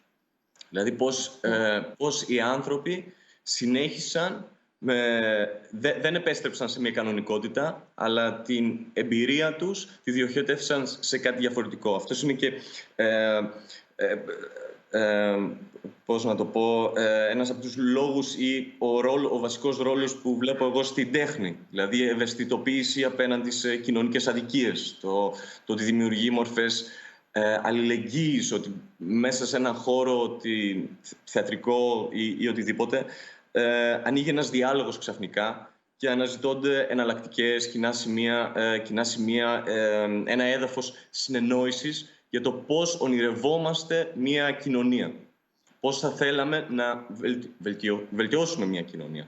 Και υπάρχει ένας πολύ αγαπημένος φίλος και σκηνοθέτης, ο Μίλο Ράου, ο οποίος έχει πει ότι μέσα σε αυτή την καραντίνα, σκηνοθέτης θεάτρου, μέσα σε αυτή την καραντίνα, αυτό και στην εποχή του κορονοϊού, αυτό που είδαμε ήταν να πραγματοποιείται η ουτοπία. Γιατί για τον ίδιο η ουτοπία είναι αυτές οι ξαφνικές εκλάμψεις, όπου αυτό που έχουμε ονειρευτεί, αυτό που έχουμε σκεφτεί, αλλά διστάσαμε να εκφέρουμε με λόγια, ξαφνικά γίνεται πραγματικότητα. Είναι σαν να περπατάμε στο δάσος και να βλέπουμε ξαφνικά στην κορυφή του βουνού τη Χρυσή Πόλη. Και ξαφνικά είναι εκεί. Και κάποια θέματα που μας ενδιαφέρουν πάρα πολύ, τα είδαμε να συμβαίνουν αυτή την εποχή. Δηλαδή, είδαμε να συμβαίνει στην Πορτογαλία η πολιτογράφηση των προσφύγων. Είδαμε να συζητιέται το βασικό εισόδημα σε διάφορες χώρες. Είδαμε να συζητιέται τι ευεργετικές επιπτώσεις είχε, ας πούμε, το lockdown στο περιβάλλον. Δηλαδή ότι ξαφνικά σταμάτησε όλη αυτή η υπερδραστήρια, υπερπαραγωγική μας καθημερινότητα. Οπότε πιστεύω ότι υπάρχουν πολλά πράγματα πάνω στα οποία πρέπει να συνεχίσουμε να παλεύουμε και να μένουμε σε έναν διάλογο αιτημάτων, ενώ παράλληλα είναι μια ευκαιρία να δημιουργηθεί κάτι καινούριο. Δηλαδή εγώ δεν βιάζομαι να κάνω μια καινούρια παράσταση. Δηλαδή δεν έχω μπει σε ένα mode που λέω βιάζομαι. Ήταν μια καλή ευκαιρία αυτή, πέρα από τα άλλα που συμβαίνουν οικονομικά, επισφαλή κτλ. Αλλά είναι μια καλή στιγμή και για ενδοσκόπηση, γιατί κάνουμε θέατρο, ποιος ο ρόλος της τέχνης, τι θέλουμε να πούμε. Οπότε από αυτή την άποψη ήταν και μια ευεργετική χρονική περίοδος. Έχει ενδιαφέρον αυτό. Να συμπληρώσω, Πρόδρομε, και ο Νικ Κέιβ στη σελίδα του τις μέρες του κορονοϊού, ότι τώρα δεν είναι ακριβώς καιρός για δημιουργία, παιδιά. Είναι ώρα να βρούμε πού στεκόμαστε σε όλο αυτό. Ένα ερώτημα που ήρθε πριν σε σχέση με τις τοποθετήσεις σας είναι εάν και όλος αυτός ο προβληματισμός και όλη αυτή η προσπάθεια καλύτερης συνεννόησης, αν θέλετε, λίγο πιο καθαρής επικοινωνίας για να διορθωθούν πράγματα, να εξηγιανθεί ο χώρος κτλ. Έχει και διασυνοριακές συνομιλίες, δηλαδή συζητάτε, είστε σε επαφή και με συναδέλφους σας, είτε καλλιτέχνες, είτε αν υπάρχουν επίσης εργαζόμενοι στον κλάδο του πολιτισμού και από άλλες χώρες που κάπως έτσι είναι πιο συντονισμένη η σύνδεση και η επικοινωνία? Εγώ συγκεκριμένα μπορώ να πω ότι ναι, εννοείται πως βρίσκομαι σε επικοινωνία με διάφορους καλλιτέχνες στο εξωτερικό. Έχω φίλους οι οποίοι ζουν στο Βερολίνο, όπου όταν έπρεπε να κλείσουν οι χώροι πολιτιστικών εκδηλώσεων, το κράτος είπε, εντάξει, από τη στιγμή που εμείς τους κλείνουμε, πρέπει να αποζημιώσουμε όλους τους εργαζόμενους. Πώς θα τους αποζημιώσουμε? Έχουμε ένα μητρό. Υπάρχει ένα μητρό, ένα ταμείο όπου είναι όλοι ασφαλισμένοι. Οπότε όποιος κάνει αίτηση, την επόμενη μέρα θα πάρει 5.000 ευρώ. Χωρίς να πρέπει να κάνει ένα καινούριο έργο, χωρίς να παρουσιάσει μια καινούργια δουλειά ή οτιδήποτε. Απλώς θα πάρει 5.000 ευρώ για να μπορέσει το διάστημα που θα έρθει να μην ανησυχεί για το πώς θα επιβιώσει. Δηλαδή και στην Ελλάδα και από το δικό μας το Υπουργείο ξεκίνησαν οι διαδικασίες του Μητρώου. Δεν είναι ακόμα απολύτως σίγουρο προς τι θα χρησιμεύσει, αν είναι για επιδόματα ή για οτιδήποτε. Και επιπλέον, όντας σε συζητήσεις και με καλλιτέχνες των οποίων οι παραστάσεις ακυρώθηκαν ή αναβλήθηκαν για την επόμενη χρονιά, ξέρουμε τι σημαίνει στο εξωτερικό. Ξέρουμε ότι καλλιτέχνες που χάσαν τη δουλειά τους φέτος αποζημιώθηκαν και την επόμενη χρονιά θα πληρωθούν κανονικά για τη δουλειά που θα έκαναν φέτος. Αυτά εννοώ. Ναι, πολύ σωστά τα λέω. Και εγώ δεν είχα επαφή με συγκεκριμένους καλλιτέχνες του εξωτερικού, ας πούμε, πέρα από το ότι παρακολουθώ τους αγαπημένους μου έξω και τι κάνουν και τι λένε και πώς το αντιμετωπίζουν και όλα αυτά. Αλλά όπως ο πρόδρομος και εγώ λάμβανα από φίλους ή έψαχνα τα προγράμματα των Υπουργείων των άλλων χωρών ή άλλες προτάσεις που υπήρχαν, για να μπορέσω και εγώ να είμαι δομημένος και στα πράγματα που, ας πούμε, εμείς οι καλλιτέχνες και τα όργανα στα οποία ανήκουμε ζητάνε από την πολιτεία ή από τα ιδρύματα. Ένα ερώτημα στο ίδιο ύφος μας έρχεται από το Facebook. Σε άλλες ευρωπαϊκές χώρες οι φορείς που εποπτεύουν τον πολιτισμό είναι σχετικά, εντός παρενθέσεως, ανεξάρτητοι από τον εκάστοτε υπουργό και η στρατηγική που ορίζουν και χαράζουν έχει άλλο βάθος χρόνου. Π.χ. Arts Council Αγγλία. Το είπε και ο πρόδρομος πριν αυτό. Ναι, αυτό ισχύει, συγκεκριμένα μιλώντας για την Γερμανία, όπου γεννήθηκα και μεγάλωσα και έχω δουλέψει και πάρα πολύ. Ξέρω ότι η Γερμανία είναι ο παράδεισος. Αν είσαι καλλιτέχνης, μπορείς να κάνεις αιτήσεις σε πάρα πολλούς φορείς, είτε στο Δήμο, είτε στην πολιτεία, είτε στο κρατήδιο, είτε σε όλη τη χώρα, οι οποίοι δεν επιβλέπονται από το Υπουργείο. Δηλαδή υπάρχουν ανεξάρτητες επιτροπές, μπορεί να καλέσουν και εμένα σε αυτό, 5μελής, 7μελής, οι οποίοι μετά αποφασίζουν ποιος θα πάρει χρήματα, πού θα πάρει κτλ. Δηλαδή είναι πολύ πιο εύκολο εκεί πέρα να χρηματοδοτηθεί. Θα μου πείτε είναι πιο πλούσια χώρα, αλλά αυτό είναι μια άλλη κουβέντα. Εδώ μιλάμε μόνο για τη διαδικασία.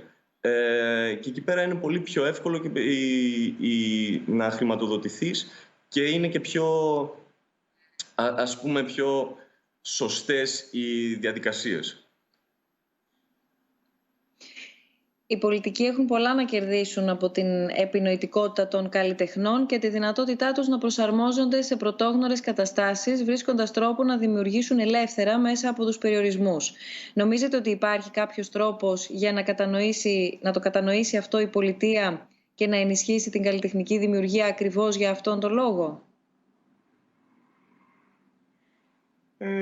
Πιστεύω ότι υπάρχει μια καχυποψία που την αγγίξαμε και πριν της πολιτείας απέναντι στους καλλιτέχνες, ακριβώς γιατί είναι αυτό που λέγαμε και πριν. Οι καλλιτέχνες πάντα στέκονται σε ένα ρόλο αντιπολιτευτικό εντός εισαγωγικών.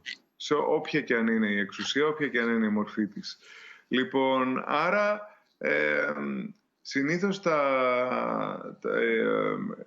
οι εξουσίες φοβούνται να συνομιλήσουν. Εμπροκειμένου, ωστόσο, δεν νομίζω ότι έχουν να κερδίσουν από την επινοητικότητά μας τόσο πολύ, όσο από την επαγγελματική μας συνείδηση. Δηλαδή, δεν θα μιλήσουμε με την εξουσία εμπροκειμένου ως, ας πούμε, επινοητικοί ζογκλέρ, οι οποίοι θα πούμε πράγματα με καλλιτεχνικό τρόπο ή φαντασία κτλ. Θα τους παρέχουμε τα εργαλεία μας, τα εργαλεία της δουλειάς μας όπως την ξέρουμε και τα προβλήματά της, και από εκεί και πέρα εκείνοι θα οραματιστούν πολιτικά τη λύση των προβλημάτων.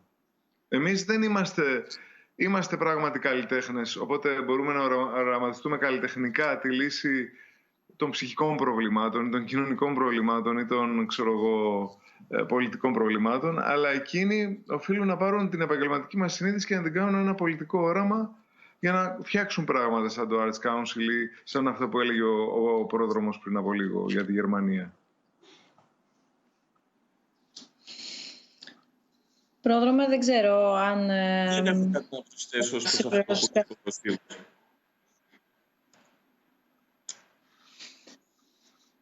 Ωραία, έχουμε ακόμα ένα ερώτημα, γιατί τώρα είδα την ώρα. Θα πρέπει να ολοκληρώσουμε σιγά σιγά τη συζήτησή μας, αν και νομίζω ότι θα μπορούσαμε, και συμβαίνει αυτό συχνά στους διαλόγους, αλλά νομίζω ότι πλέον πρέπει να αρχίσουμε να σκεφτόμαστε και το μέρος δεύτερο κάθε συζήτησης, γιατί προφανώς υπάρχει συνέχεια και πρέπει να δίνεται αντίστοιχα η συνέχεια.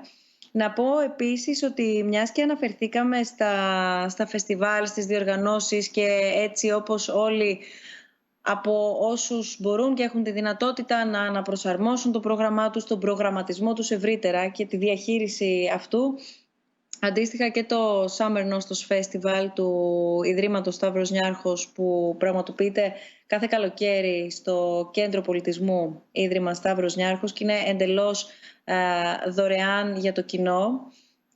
Όχι εντελώς δωρεάν να δουλέψουν οι καλλιτέχνες.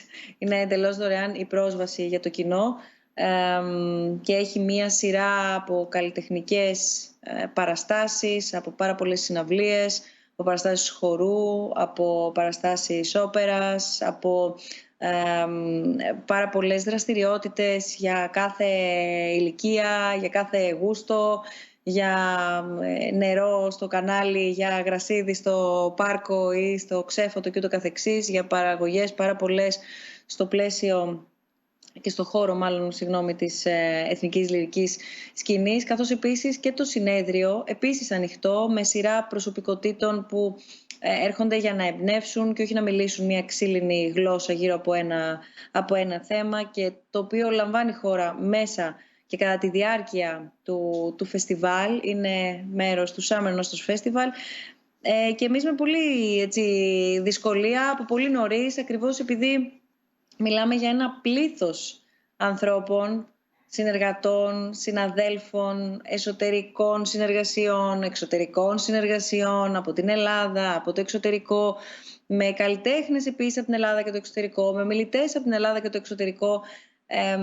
Το στείνουμε αυτό εδώ και ένα χρόνο, από πέρυσι δηλαδή που έλαβε χώρα το περσινό Summer Nostos Festival, με πολύ βαριά καρδιά αλλά και επίγνωση ότι δεν βγαίνει, δεν γίνεται να βγει. Δηλαδή δεν ξέρουμε πού θα πάει όλη αυτή η ιστορία. Πρώτον, αναφέρομαι στον Απρίλιο, δεν ξέρουμε πόσο κοντά και αν θα μπορούμε να είμαστε κοντά, δεν ξέρουμε αν θα μπορεί ο κόσμος να ταξιδέψει κτλ.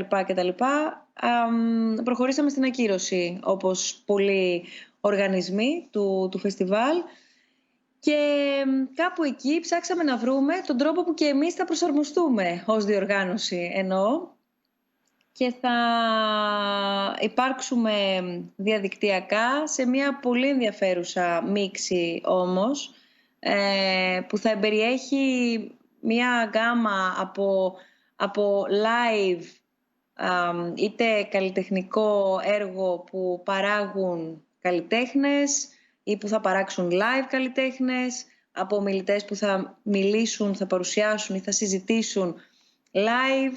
Θα κάνουμε και ένα πολύ ενδιαφέρον γύρισμα στα όσα έχουν υποθεί και παρουσιαστεί τα προηγούμενα χρόνια και κάποια από αυτά ενδεχομένως χτυπούσαν με κάποιο τρόπο συμπεριλαμβανομένες της τέχνης και το καμπανάκι για ό,τι έρχεται, όχι για την πανδημία αυτή καθεαυτή, αλλά για μας τους ίδιους ουσιαστικά και πώς ανταποκρινόμαστε και μεταξύ μας αντιδρούμε και αλληλεπιδρούμε σε όλες αυτές τις κρίσεις. Οπότε ονομάστηκε Retro Future το φετινό Summer Nostos Festival, γιατί νομίζω όλοι μας λίγο είμαστε σε μια τέτοια κατάσταση και δίνουμε το ραντεβού μας διαδικτυακά 21 Ιουνίου, την ημέρα δηλαδή που θα ξεκινούσαμε κανονικά το φεστιβάλ μας, μέχρι τις 28 Ιουνίου και θα τα έχουμε όλα κανονικά αλλά και αλλιώς. Αυτή είναι η νέα συνθήκη και όμως καλλιτεχνικά δρόμενα και το συνέδριό μας και τις συζητήσεις μας και την πληθώρα των καλλιτεχνών έχουν ανταποκριθεί όλοι, γιατί είναι ένα κοινό αυτό το οποίο μας συμβαίνει και επειδή μιλήσαμε πολύ σήμερα για το πώς μοιραζόμαστε, μοιραζόμαστε λίγο και το τι ξέρεις εσύ, τι ξέρω εγώ, από το μάθε μου να ανοίγω Skype μέχρι έλα να κάνουμε μια τέτοια παραγωγή όλοι διαδικτυακά και ταυτόχρονα να καλέσουμε και τον κόσμο να είναι ενεργός και να είμαστε και πάλι όπως κάθε καλοκαίρι και όχι μόνο, αλλά στο πλαίσιο του Summer Nostos Festival εννοώ μαζί. Τώρα των διαλόγων, αν θέλετε Φίβο και Πρόδρομε άνευ προσκλήσεως, γιατί να τα καλά, οι διάλογοι δεν έχουν πρόσκληση. Αστειεύομαι για να κλείσουμε χαριτολογώντας, γιατί ακριβώς η προσβασιμότητα και δεν είναι τέχνη εδώ προφανώς και είναι και τελείως διαφορετικές οι συνθήκες.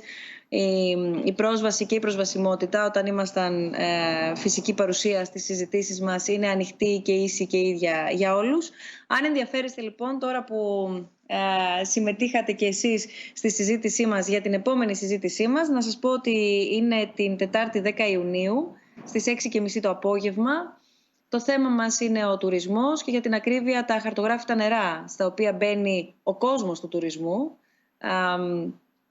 αγνοώντας και μην γνωρίζοντας πώς θα διαχειριστεί νέες παραμέτρους που έρχονται στην φετινή επανεκκίνηση του τουρισμού και για να προστατεύσουν και να προστατευτούν στο όνομα της δημόσιας υγείας, αλλά και για να αντέξουν κάπως οικονομικά, να μπορέσουν να ανταπεξέλθουν όσο το δυνατόν, με τις προβλέψεις να είναι εκεί που είναι και να μην είναι ιδιαίτερα ενθαρρυντικές. Οπότε ο τουρισμός και οι νέες προκλήσεις, αυτά τα χαρτογράφητα νερά είναι στο επίκεντρο της συζήτησής μας, σε 2 εβδομάδες από τώρα, Τετάρτη πάντα όμως, 6:30 πάντα, οπότε σας περιμένουμε να τα ξαναπούμε διαδικτυακά. Θέλω να σας ευχαριστήσω και πάλι που ήσασταν μαζί μας για αυτή τη συζήτηση που κάναμε. Φίβο και Πρόδρομε, Πρόδρομος Συνηφόρης, Φίβος Δελικιάς. Θέλω να ευχαριστήσω εκ μέρους... Τι είπες, Πρόδρομε? Πέρασαν 2 ώρες και νομίζω ότι έχουμε υλικό, θα μπορούσαμε να μιλάμε άλλες τόσες. Και εγώ, ενώ σας βλέπω τώρα θα σας βλέπω εθισμένος και θα στέλνω συνέχεια ερωτήσεις σε γκρίκλις, ξέρεις, με πολλά θαυμαστικά και ερωτηματικά και τέτοια.